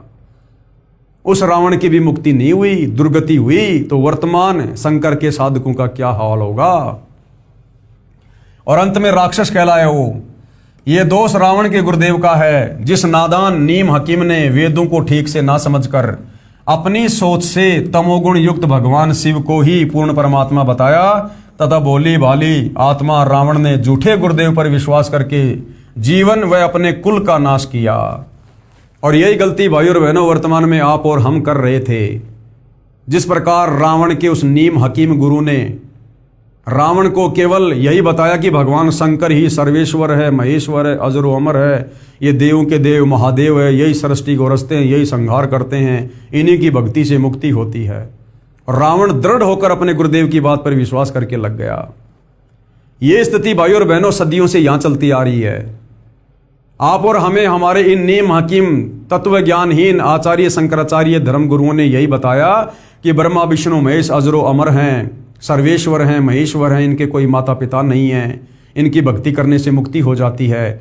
और हमारे पूर्वज और हम दृढ़ होकर भक्ति पर लगे और अंत में भाई और बहनों दुर्गति के अलावा कुछ भी हाथ नहीं लगा। ये तो अच्छा हुआ कि परमेश्वर ने स्वयं आकर सतगुरु रामपाल जी के रूप में आप और हमें ये तत्व ज्ञान दे दिया, सृष्टि रचना समझा दी, सर्व धर्मशास्त्रों का निचोड़ निकाल के दे दिया, हमें भक्ति का दाना दाना समझ में आ गया और हम उस परम अक्षर ब्रह्म की भक्ति में लग गए। अन्यथा आप और हमारी भी रावण की तरह दुर्गति होती, दुर्गति। तो ये दोष बताया उन नकली गुरुओं का जो गांव गांव में बैठे हैं, जनता को शास्त्र विरुद्ध साधना देकर भक्ति करके ठग रहे हैं। दूसरा उदाहरण दिया एक भस्मागिरी नाम का साधक था, एक भस्मागिरी नाम का साधक था, जिसने शिवजी यानी तमोगुण शंकर को ही इष्ट मानकर शीर्षासन, ऊपर को पैर नीचे को शीश करके 12 वर्ष तक साधना की, भगवान शिव को वचनबद्ध करके और भस्म कंडा ले लिया। भस्मागिरी नाम का भगत और भगवान शंकर के घर के आगे शीर्षासन करके, नीचे को सिर ऊपर को पैर करके 12 साल तक भक्ति साधना कर रहा है। अब विचार करो भाई और बहनों, अगर भगवान शंकर को वेदों का ज्ञान होता, गीता का ज्ञान होता, शास्त्र अनुकूल सत भक्ति का ज्ञान होता, पूर्ण परमात्मा का ज्ञान होता, तो क्या भगवान शंकर अपने साधक को यह बात नहीं बताता कि भाई तू क्या कर रहा है? अरे वेदों में कहीं भी इस प्रकार की साधना करने का उल्लेख नहीं है नादान, ये तो हठ योग है, तू तो तप कर रहा है, तप करने वालों को तो काल नरक में ठोकता है, ये मेरी साधना नहीं है। अगर शंकर जी को ज्ञान होता तो अपने भगत को सही साधना बताता, लेकिन शंकर जी 12 साल से देख रहे हैं और प्रसन्न हो रहे हैं कि देखो मेरे लिए लोग कितनी कठिन साधना कर रहे हैं। तो शंकर जी को भी तत्व ज्ञान नहीं, शंकर जी को भी सत्य साधना का ज्ञान नहीं। 12 वर्ष तक साधना की, भगवान शिव को वचनबद्ध करके भस्म कंडा ले लिया। भस्म कंडा शंकर जी के हाथ में पहने जाने वाला एक कड़ा था। उसकी क्या खासियत थी? अगर वो कड़ा जिस हाथ में पहन रखा है, उस हाथ को यदि किसी के सर पे रख के कह दिया जाए भस्म, तो वो व्यक्ति भस्म हो जाता था, उसकी राख बन जाती थी। तो भस्मागिरी के मन में क्या दोष था कि ये भस्म कंडा मैं तपस्या करके शंकर को वचनबद्ध करके प्राप्त कर लूं और उसके बाद शंकर को ही मारूंगा, उसकी राख बना दूंगा और उसकी पत्नी पार्वती को अपनी पत्नी बनाऊंगा। यानी शंकर की भक्ति करने वाले के मन में इतना भयंकर दोष। इसलिए गीता अध्याय 7 श्लोक 12 से 15 में कहा कि ब्रह्मा विष्णु महेश की पूजा करने वाले राक्षस स्वभाव को धारण किए हुए मनुष्यों में नीच दूषित कर्म करने वाले मूर्ख होते हैं। अब वो राक्षस कहलाया फिर आगे चल के, क्योंकि उसने वही कर्म किया, अपने इष्ट को मारने चला भस्म कंडा प्राप्त करके, और अपने इष्ट की जो पत्नी थी, जो उसकी माता के समान थी, उसको अपनी पत्नी बनाने चला। तो इससे बढ़कर वो राक्षस स्वभाव को धारण किए हुए मनुष्यों में नीच व्यक्ति कौन होंगे? भगवान शिव जी को ही मारने लगा। उद्देश्य यह था कि भस्म कंडा प्राप्त करके भगवान शिव जी को मारकर पार्वती जी को पत्नी बनाऊंगा। भगवान श्री शिव जी डर के मारे भाग गए। फिर श्री विष्णु जी ने उस भस्मासुर को गंडस्त नाच नचाकर उसी भस्म कंडे से भस्म किया। अब भाई ब्रह्मा विष्णु महेश तो तीनों एक ही कैटेगरी के हैं, इनमें तो बराबर की शक्ति है। जब शंकर जी उसके आगे होके भग लिए तो विष्णु जी कहां से बचाव कर देंगे? तो विष्णु रूप में खुद कबीर परमात्मा जी ने और पार्वती जी का रूप बनाकर और उस भस्मागिरी को गंडस्त नाच नचाकर उसको भस्म करके फिर शंकर जी को शांत किया। यानी जब ये तीनों देवता भी दुखी होते हैं, परेशान होते हैं, तो ये भी आत्मा से परमात्मा को याद करते हैं और वही परमात्मा परम अक्षर ब्रह्म कबीर देव उन आत्माओं की उनके संस्कारों के अनुसार मदद करता है। फिर श्री विष्णु जी ने उस भस्मासुर को गंडस्त नाच नचाकर उसी भस्म कंडे से भस्म किया।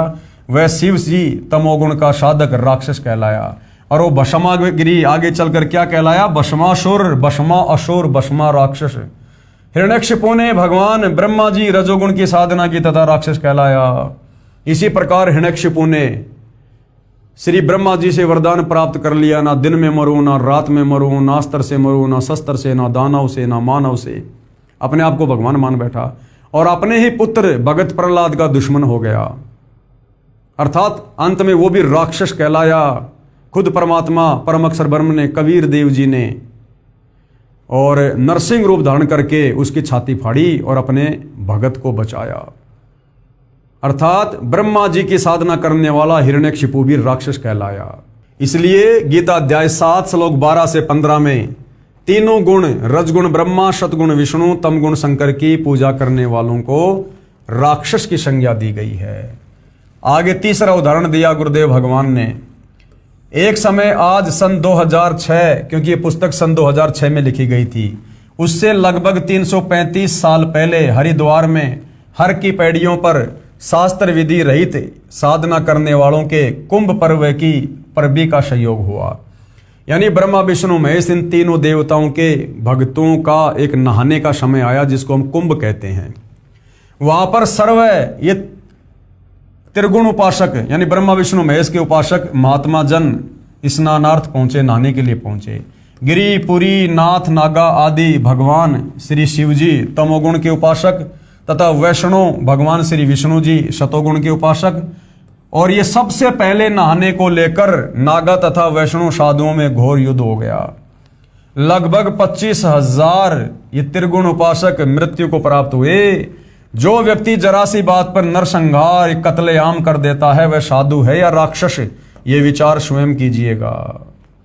आम व्यक्ति भी कहीं नहा रहे हों और कोई व्यक्ति आकर कहे कि मुझे भी कुछ स्थान नहाने के लिए देने की कृपया करें, शिष्टाचार के नाते कहते हैं कि आओ आप भी स्नान कर लो, इधर उधर होकर आने वाले को जगह दे देते हैं। इसलिए पवित्र गीता जी अध्याय 7 श्लोक 12 से 15 में कहा है, जिनका मेरी त्रिगुणमयी माया, काल कह रहा है कि ये जो मेरी ये त्रिगुणमयी माया है, रजगुण ब्रह्मा, सतगुण विष्णु, तमगुण शंकर, इनकी पूजा के द्वारा जिनका ज्ञान हरा जा चुका है, वे केवल मान बढ़ाई के भूखे राक्षस स्वभाव को धारण किए हुए मनुष्यों में नीच अर्थात आम व्यक्ति से भी नीच स्वभाव वाले हैं। दुष्कर्म करने वाले मूर्ख मेरी भक्ति भी नहीं करते। गीता अध्याय 7 श्लोक 16 से 18 तक पवित्र गीता जी के बोलने वाला ब्रह्म यानी काल ये कह रहा है कि मेरी भक्ति यानी ब्रह्म साधना भी 4 प्रकार के साधक करते हैं।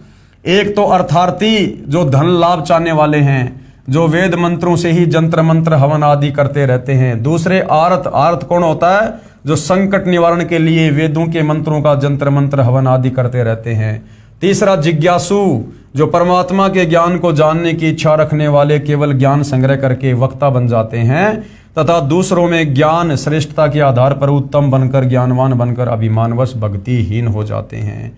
और चौथे हैं ज्ञानी। ज्ञानी वे साधक हैं जिनको ये ज्ञान हो गया कि मानव शरीर बार बार नहीं मिलता, इससे भगवान की साधना नहीं बन पाई तो जीवन व्यर्थ हो जाएगा। फिर वेदों को पढ़ा, जिनसे ज्ञान हुआ कि ब्रह्मा विष्णु शिव जी तीनों गुणों वह ब्रह्म यानी क्षर पुरुष तथा परब्रह्म यानी अक्षर पुरुष से ऊपर पूर्ण ब्रह्म की ही भक्ति करनी चाहिए, अन्य देवताओं की नहीं।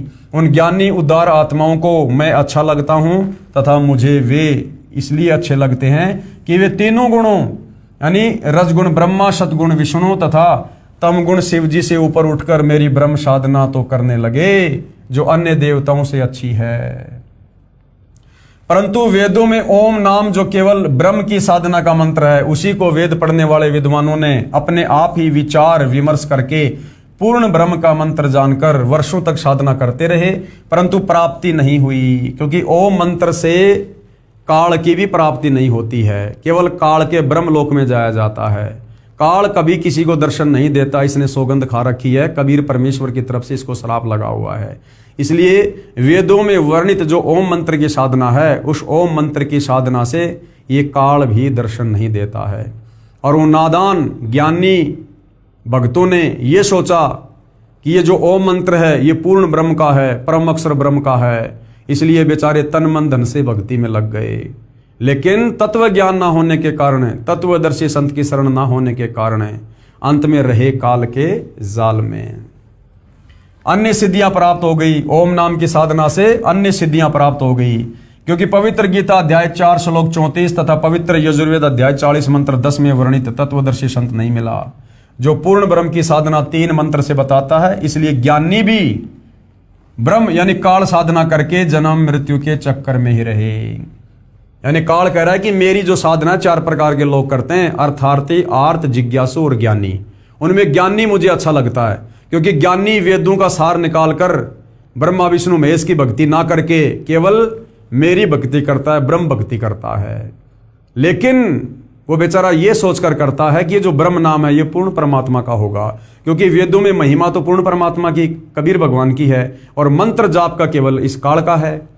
तो उन्होंने तत्व ज्ञान के अभाव में जो ओम मंत्र देखा तो उन्होंने सोच लिया कि ओम मंत्र भी परम अक्षर ब्रह्म का है, कबीर देव का है। तो तो वो भी धोखे में ओम मंत्र को परम अक्षर ब्रह्म का जानकर पूर्ण मुक्ति के लिए साधना करते रहे, लेकिन अंत में तत्वदर्शी संत की शरण के अभाव में वो काल के ब्रह्मलोक में चले गए, जिस ब्रह्मलोक में जाने के बाद साधक फिर से जन्म और मरण में आता है। एक ज्ञानी अच्छी आत्मा महर्षि चूणक जी ने वेदों को पढ़ा तथा एक पूर्ण प्रभु की भक्ति का मंत्र ओम जानकर इसी नाम के जाप से वर्षों तक साधना की। एक मानधाता चक्रवर्ती राजा था। चक्रवर्ती राजा उसे कहते हैं जिसका पूरी पृथ्वी पर शासन हो। उसने अपने अंतर्गत राजाओं को युद्ध के लिए ललकारा। एक घोड़े के गले में चिट्ठी बांधकर सारे राज्य में घुमाया। शर्त थी कि जिसने राजा मानधाता की गुलामी यानी अधीनता स्वीकार न हो उसे युद्ध करना पड़ेगा। वह इस घोड़े को पकड़कर बांध ले। किसी ने घोड़ा नहीं पकड़ा। महर्षि चूणक जी को इस बात का पता चला कि राजा बहुत अभिमानी हो गया है। कहा कि मैं इस राजा के युद्ध को स्वीकार करता हूं। युद्ध शुरू हुआ। मानधाता राजा के पास 72 करोड़ सेना थी। उसके 4 भाग करके एक भाग 18 करोड़ सेना से महर्षि चूणक पर आक्रमण कर दिया। दूसरी ओर महर्षि चूणक जी ने अपनी भक्ति साधना की कमाई से यानी ओम नाम की साधना से और जो उसने तप किया था 4 पुतलियां यानी एटम बम बनाए तथा राजा की चारों भाग सेना का विनाश कर दिया। 72 करोड़ सेना को चूणक ऋषि ने अपनी आध्यात्मिक शक्ति से नष्ट कर दिया। ये काल ऐसे ठगता है, ऐसे सद्बुद्धि नहीं आती है। अपनी पूरी भक्ति कमाई को नष्ट कर दिया। विशेष श्री ब्रह्मा जी, श्री विष्णु जी, श्री शिव जी तथा ब्रह्म व परब्रह्म की भक्ति से पाप तथा पुण्य दोनों का फल भोगना पड़ता है। पुण्य स्वर्ग में तथा पाप नरक में व 84 लाख प्राणियों के शरीर में नाना यातनाएं भोगनी पड़ती हैं। जैसे ज्ञानी आत्मा श्री चूणक जी ने जो ओम नाम के जाप की कमाई की उससे कुछ तो सिद्धि शक्ति 4 पुतलियां बनाकर उनमें समाप्त कर दिया जिसे महर्षि कहलाया। कुछ साधना फल को महास्वर्ग में भोगकर फिर नरक में जाएगा तथा फिर 84 लाख प्राणियों के शरीर धारण करके कष्ट पर कष्ट सहेगा। जो 72 करोड़ प्राणियों सैनिकों को संहार यानी अपनी वचन से मारा था उनका भोग भी भोगना होगा। चाहे कोई हथियार से हत्या कर दे चाहे वचन रूपी तलवार से, दोनों को समान दंड प्रभु देता है। जब उस महर्षि चूणक जी का जीव कुत्ते के शरीर में होगा, उसके सिर में जख्म होगा, उसमें कीड़े बनकर उन सैनिकों के जीव अपना प्रतिशोध लेंगे। कभी टांग टूटेगी, कभी पिछले पैरों से अर्धंग होकर केवल अगले पैरों से घिसड़ कर चलेगा तथा गर्मी सर्दी का कष्ट असहनीय पीड़ा नाना प्रकार से भोगनी ही पड़ेगी। इसलिए पवित्र गीता जी बोलने वाला ब्रह्म यानी काल गीता अध्याय 7 श्लोक 18 में स्वयं कह रहा है कि ये सर्वज्ञानी आत्माएं है तो उदार यानी अच्छी, परंतु पूर्ण परमात्मा की 3 मंत्र की वास्तविक साधना बताने वाला तत्वदर्शी संत ना मिलने के कारण ये सब मेरी ही अनुतमाम यानी अति अश्रेष्ठ मुक्ति गति की आस में ही आश्रित रहे। अर्थात मेरी साधना भी अश्रेष्ठ है। काल कह रहा है मेरी साधना भी अश्रेष्ठ है, क्योंकि काल की साधना की उत्तम उपलब्धि है ब्रह्मलोक, और ब्रह्मलोक में गया हुआ प्राणी भी नीचे जन्म मरण में। जैसे ये चूणक ऋषि ओम नाम की साधना की, ब्रह्मलोक में चला गया, उसके बाद अपने कर्म भोगने के लिए वापस नीचे आएगा, 84 लाख योनियों में जाएगा। इसलिए काल ने गीता अध्याय 7 श्लोक 18 में अपनी ओम नाम की साधना को भी अश्रेष्ठ यानी घटिया कहा है। इसलिए पवित्र गीता जी अध्याय 18 श्लोक 62 में कहा कि हे अर्जुन, तू सर्व भाव से उस परमात्मा की शरण में चला जा जिसकी कृपया से ही तू परम शांति तथा सनातन परम धाम सतलोक को प्राप्त होगा। इसलिए खुद गीता ज्ञानदाता काल ब्रह्म गीता अध्याय 18 श्लोक 62 में अर्जुन को सलाह दे रहा कि अर्जुन देख ले, मेरी भक्ति करनी है ओम नाम की, या इससे नीचे ब्रह्मा विष्णु महेश की करनी है तो देख ले भाई यहाँ पर क्या क्या कष्ट भोगने पड़ेंगे। जन्म और मरण से पीछा नहीं छूटेगा, लक 84 योनि में जाना ही पड़ेगा, गधा कुत्ता सुअर बनना ही पड़ेगा, कर्म भोगना ही पड़ेगा। और यदि तुझे परम शांति चाहिए, जन्म मरण से छुटकारा चाहिए, तो गीता अध्याय 18 श्लोक 62 के अनुसार अर्जुन को उस परम अक्षर ब्रह्म की शरण में जाने की सलाह दे रहा है कि तू सर्व भाव से उस परमेश्वर की शरण में जा, जहां जाने के बाद साधक लौटकर फिर संसार में वापस नहीं आता। पवित्र गीता जी को श्री कृष्ण जी के शरीर में प्रेतवत प्रवेश करके ब्रह्म यानी काल ने बोला। फिर कई वर्षों उपरांत पवित्र गीता जी तथा पवित्र चारों वेदों को महर्षि व्यास जी के शरीर में प्रेतवत प्रवेश करके स्वयं ब्रह्म यानी क्षर पुरुष द्वारा लिपिबद्ध भी स्वयं ही किया गया। इसमें परमात्मा कैसा है, कैसी उसकी भक्ति करनी है तथा क्या उपलब्धि होगी। ज्ञान तो पूर्ण है, परंतु पूजा की विधि केवल ब्रह्म यानी क्षर पुरुष अर्थात ज्योति निरंजन काल तक की है। चारों वेदों का सार ही पवित्र गीता जी है। यानी जो ज्ञान भक्ति और भगवान को लेकर चारों वेदों में है वो संक्षेप में शॉर्ट में गीता जी में है। तो चारों वेद कहो चाहे गीता जी कहो, इनमें ज्ञान तो पूर्ण ब्रह्म परमेश्वर का है, परंतु भक्ति का जो मंत्र है वो केवल काल तक का है, ब्रह्म तक का है। जिस कारण से तत्वदर्शी संत के अभाव में हर एक भगत आत्मा जी जान लगाकर भी काल की ब्रह्म की साधना करके और इसकी घटिया अनुत्तम गति का शिकार होती आई है। यानी उन्होंने सोचा कि ये वही महिमा तो पूर्ण परमात्मा की लिखी है, परम शांति प्राप्त होगी, परम गति प्राप्त होगी, वहां जाने के बाद साधक फिर लौटकर संसार में नहीं आएगा। फिर इन्होंने देखा कि उसका मंत्र क्या है। अब मंत्र भैया वो परम शांति वाला है नहीं, वो तो संकेतों में है, सीधा सीधा इस काल का मंत्र है ओम। तो उन अच्छी आत्माओं ने उस ओम मंत्र को ही कबीर भगवान का मंत्र जानकर पूर्ण मुक्ति के लिए जाप करना शुरू कर दिया। और अंत में क्या हुआ, धोखा हो गया, क्योंकि काल धोखा देता है। अंत में वो ब्रह्मलोक में चले गए बेचारे ओम नाम की साधना के चलते, और ब्रह्मलोक में जाने के बाद अपना वो पुण्य भोग कर ओम नाम की कमाई खर्च करके फिर वापस जन्म मरण में नरक में लग 84 में। तो कहने का मतलब भाई और बहनों, आज आप और हमें मौका मिला है इस ब्रह्म साधना के साथ साथ गीता अध्याय 17 श्लोक 23 में जो ओम तत्सत है, पूर्ण ब्रह्म परमेश्वर कबीर जी की साधना का मंत्र, वो हमें जगत गुरु तत्वदर्शी सतगुरु रामपाल जी जो कि तत्वदर्शी संत हैं, इन्होंने हमें दे दिया है। दे दिया मतलब जो भक्ति पर लगे हैं उनको प्राप्त हो जाएगा, और जिनको प्राप्त हो गया वो अपनी भक्ति कर रहे हैं। और अगर उनकी मर्यादाओं में रहकर आजीवन भक्ति की गई तो केवल उन्हीं आत्माओं का गीता अध्याय 18 श्लोक 62 के अनुसार जो है पूर्ण मोक्ष होगा, उन्हीं की पूर्ण मुक्ति होगी कि तू सर्वभाव से उस परमेश्वर की शरण में चला जा, जहां जाने के बाद यानी शतलोक जाने के बाद साधक यानी भगत फिर लौटकर संसार में यानी काल के 21 ब्रह्मांड में वापस जन्म मरण में नहीं आता। पूर्ण ब्रह्म की भक्ति के लिए पवित्र गीता अध्याय 4 श्लोक 34 में पवित्र गीता बोलने वाला ब्रह्म स्वयं कह रहा है कि पूर्ण परमात्मा की भक्ति व प्राप्ति के लिए किसी तत्वदर्शी संत को ढूंढ ले, फिर जैसे वह विधि बताए वैसे कर। पवित्र गीता जी को बोलने वाला प्रभु कह रहा है कि पूर्ण परमात्मा का पूर्ण ज्ञान व भक्ति विधि मैं नहीं जानता, ये काल भी नहीं जानता।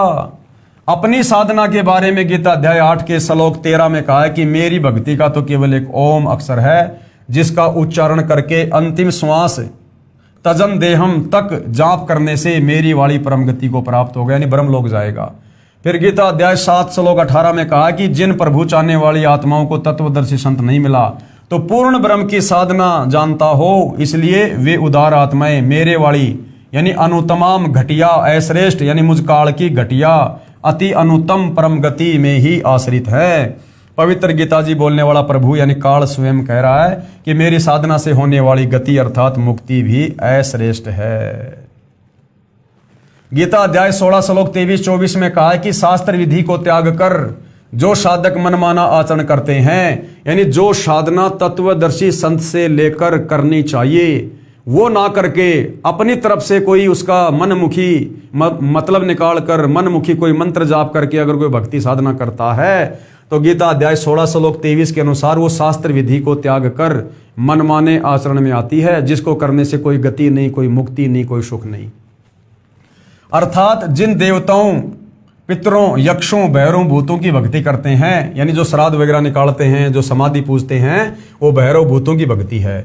और मन कल्पित मंत्रों का जाप करते हैं, जैसे राधे राधे श्याम मिला दे, ओम नमः शिवाय, ओम नमः भागवते वासुदेवाय, जय जय राम हरे राम, ये मन कल्पित जाप हैं, क्योंकि गीता में केवल एक ओम मंत्र है या फिर ओम तत्सत है। इसके अलावा ये जितने भी मंत्र हमारे धर्मगुरु देते हैं या कोई भी जाप करता है, ये शास्त्र विरुद्ध हैं। उनको न तो कोई सुख होता है, न कोई सिद्धि प्राप्त होती है, तथा न उनकी गति अर्थात मोक्ष होता है। और यदि फिर भी उनको कोई सुख हो रहा है वो शास्त्र विरुद्ध साधना करने के चलते, तो उनके पूर्व जन्मों की बैटरी चार्ज है भक्ति वाली, उस पूर्व जन्म की भक्ति कमाई वो वर्तमान में खा रहा है, खर्च कर रहा है, और वो धोखे में है कि मैं वर्तमान में जो भक्ति कर रहा हूँ इसी से मुझे लाभ हो रहे हैं। ऐसा नहीं है। वो भक्ति वर्तमान में लाखों लोग कर रहे होते हैं, ज्यादातर की दुर्गति हो रही होती है। इससे तेरे लिए हे अर्जुन कर्तव्य यानी जो भक्ति कर्म करने चाहिए और अकर्तव्य यानी जो भक्ति नहीं करनी चाहिए उसकी व्यवस्था में शास्त्र ही प्रमाण है। गीता अध्याय 17 श्लोक 1 में अर्जुन ने पूछा कि हे कृष्ण, क्योंकि अर्जुन मान रहा था कि श्री कृष्ण ही ज्ञान सुना रहा है, परंतु श्री कृष्ण के शरीर में भूत की तरह प्रवेश करके काल ब्रह्म ज्ञान बोल रहा था, जो पहले प्रमाणित किया जा चुका है। तो अर्जुन ने क्या कहा कि जो व्यक्ति शास्त्र विधि को त्याग कर मनमाना आचरण करके अन्य देवताओं आदि की पूजा करते हैं वे स्वभाव में कैसे होते हैं, यानी ब्रह्मा विष्णु महेश की साधना करने वालों का स्वभाव कैसा होता है। तो गीता ज्ञानदाता ने उत्तर दिया कि सात्विक व्यक्ति देवताओं का पूजन करते हैं, राजसी व्यक्ति यक्षों व राक्षसों की पूजा तथा तामसी व्यक्ति प्रेत आदि की पूजा करते हैं। ये सब शास्त्र विधि रहित कर्म है। फिर गीता अध्याय 17 श्लोक 5 और 6 में कहा कि जो मनुष्य शास्त्र विधि से रहित केवल मन कल्पित घोर तप को तपते हैं वे दम्भी और ढोंगी हैं और शरीर के कमलों में विराजमान शक्तियों को तथा मुझे भी वो दुखी करने वाले राक्षस स्वभाव के अज्ञानी जान, यानी जो ये धूणा तपते हैं, 5 धूणे लगा देंगे गर्मी के समय में, बीच में बैठ जाएंगे, ये मन कल्पित घोर तप है। और ऐसे तप करने वाले उस परमात्मा को भी दुखी करते हैं और अंत में परमात्मा उनको घोर नरक में और नीच योनियों में डालता है। सूक्ष्म वेद में भी परमेश्वर जी ने कहा है, कबीर माई मसाणी सेड शीतला भैरव भूत हनुमंत, और भाई परमात्मा उनसे दूर है जो इनको पूजनते। राम भजे सो राम मिले और देव भजे सो देव, भूत भजे सो भूत भवै, सुनो सकल सुर भेव। स्पष्ट हुआ कि श्री ब्रह्मा जी रजगुण, श्री विष्णु जी सतगुण तथा श्री शिव जी तमगुण की पूजा भक्ति नहीं करनी चाहिए तथा इनके साथ साथ भूतों पितरों की पूजा, श्राद्ध कर्म, 13वीं पिंडदान क्रिया, ये सब ये प्रेत पूजा होती है। भैरव तथा हनुमान जी की पूजा भी नहीं करनी चाहिए। अरे हनुमान जी तो बेचारा खुद भगत था, त्रेता युग में श्री रामचंद्र जी की भक्ति करता था और हम नादान तत्व ज्ञान के अभाव में उस भगत को ही भगवान मानकर पूजने लग गए, तो हमसे बड़ा मूर्ख कौन होगा। तो भाइयों और बहनों, ये पवित्र पुस्तक कबीर बड़ा या कृष्ण, यदि आपने धैर्य पूर्वक रुचि लेकर निष्पक्ष भाव से इसको पूरा पढ़ लिया या इसके ऊपर जो वीडियो बन रहे हैं आपने सारे वीडियो देख लिए, तो निश्चित ही भक्ति और भगवान को लेकर, शास्त्रों की यथार्थ स्थिति को लेकर आप किसी भी प्रकार के भ्रम में नहीं रहेंगे। तो जनता की अदालत में जो मामला चल रहा है वो परमात्मा को लेकर है कि कबीर बड़ा या कृष्ण। श्री कृष्ण जी की तरफ से उनके वकील साहिबान सर्व हिंदू धर्मगुरु हैं और कबीर जी की तरफ से उनके वकील साहिबान स्वयं कबीर जी यानी सतगुरु रामपाल जी हैं। सामने जनता अदालत में बैठी है और जज खुद जनता ही है, जो शिक्षित होने के कारण वर्तमान में खुद निर्णय कर लेगी कि वास्तव में हमारे धर्मशास्त्रों में भक्ति और भगवान के विषय में क्या लिखा हुआ है और हमारे नादान धर्मगुरु हमें इन शास्त्रों के विरुद्ध क्या साधना करवा रहे हैं। तो जनता धीरे धीरे अध्यात्म में रुचि ले रही है। रुचि लेना स्वाभाविक है क्योंकि ज्ञान ही ऐसा है।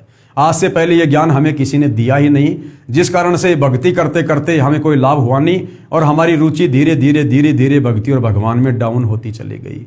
अब फिर से कबीर परमेश्वर सतगुरु रामपाल जी ने आकर हमारी रुचि को धीरे धीरे ऊपर की ओर बढ़ाना शुरू किया है और अब रुचि हमारी ऊपर की ओर बढ़ रही है, यानी हम भक्ति साधना को लेकर धीरे धीरे हम जानने के लिए उत्सुक हैं। और जब हमें ये पूर्ण ज्ञान हो जाएगा उसके बाद हम जगत गुरु तत्वदर्शी सतगुरु रामपाल जी से नाम उपदेश लेकर भक्ति शुरू करेंगे। उसके बाद देखना भाइयों और बहनों, जो लाभ इन्हीं ब्रह्मा विष्णु महेश की साधना करते करते हमें सदियों से प्राप्त नहीं हुए, वही लाभ चंद दिनों में तत्वदर्शी सतगुरु रामपाल जी की साधना से हमें होने लगेंगे और हमारा मन, हमारी रुचि भक्ति में आगे बढ़ेगी। तो भाइयों और बहनों, आज के इस वीडियो में केवल इतना ही। जनता की अदालत में अगले एपिसोड में क्या होगा, जनता और क्या क्या सवाल कबीर जी के वकील सतगुरु रामपाल जी से पूछेगी और क्या क्या जवाब धर्मशास्त्रों को आधार बनाकर सतगुरु रामपाल जी के द्वारा जनता की अदालत में पेश किए जाएंगे, इन सब का विवरण हम आगे देखेंगे, पढ़ेंगे, सुनेंगे, समझेंगे। तब तक पूज्य गुरुदेव भगवान हम सबको आज्ञा दे, आशीर्वाद दे, सद्बुद्धि दे, हमारा मार्गदर्शन करे। बंदी छोड़ सतगुरु रामपाल जी परमेश्वर जी की जय हो।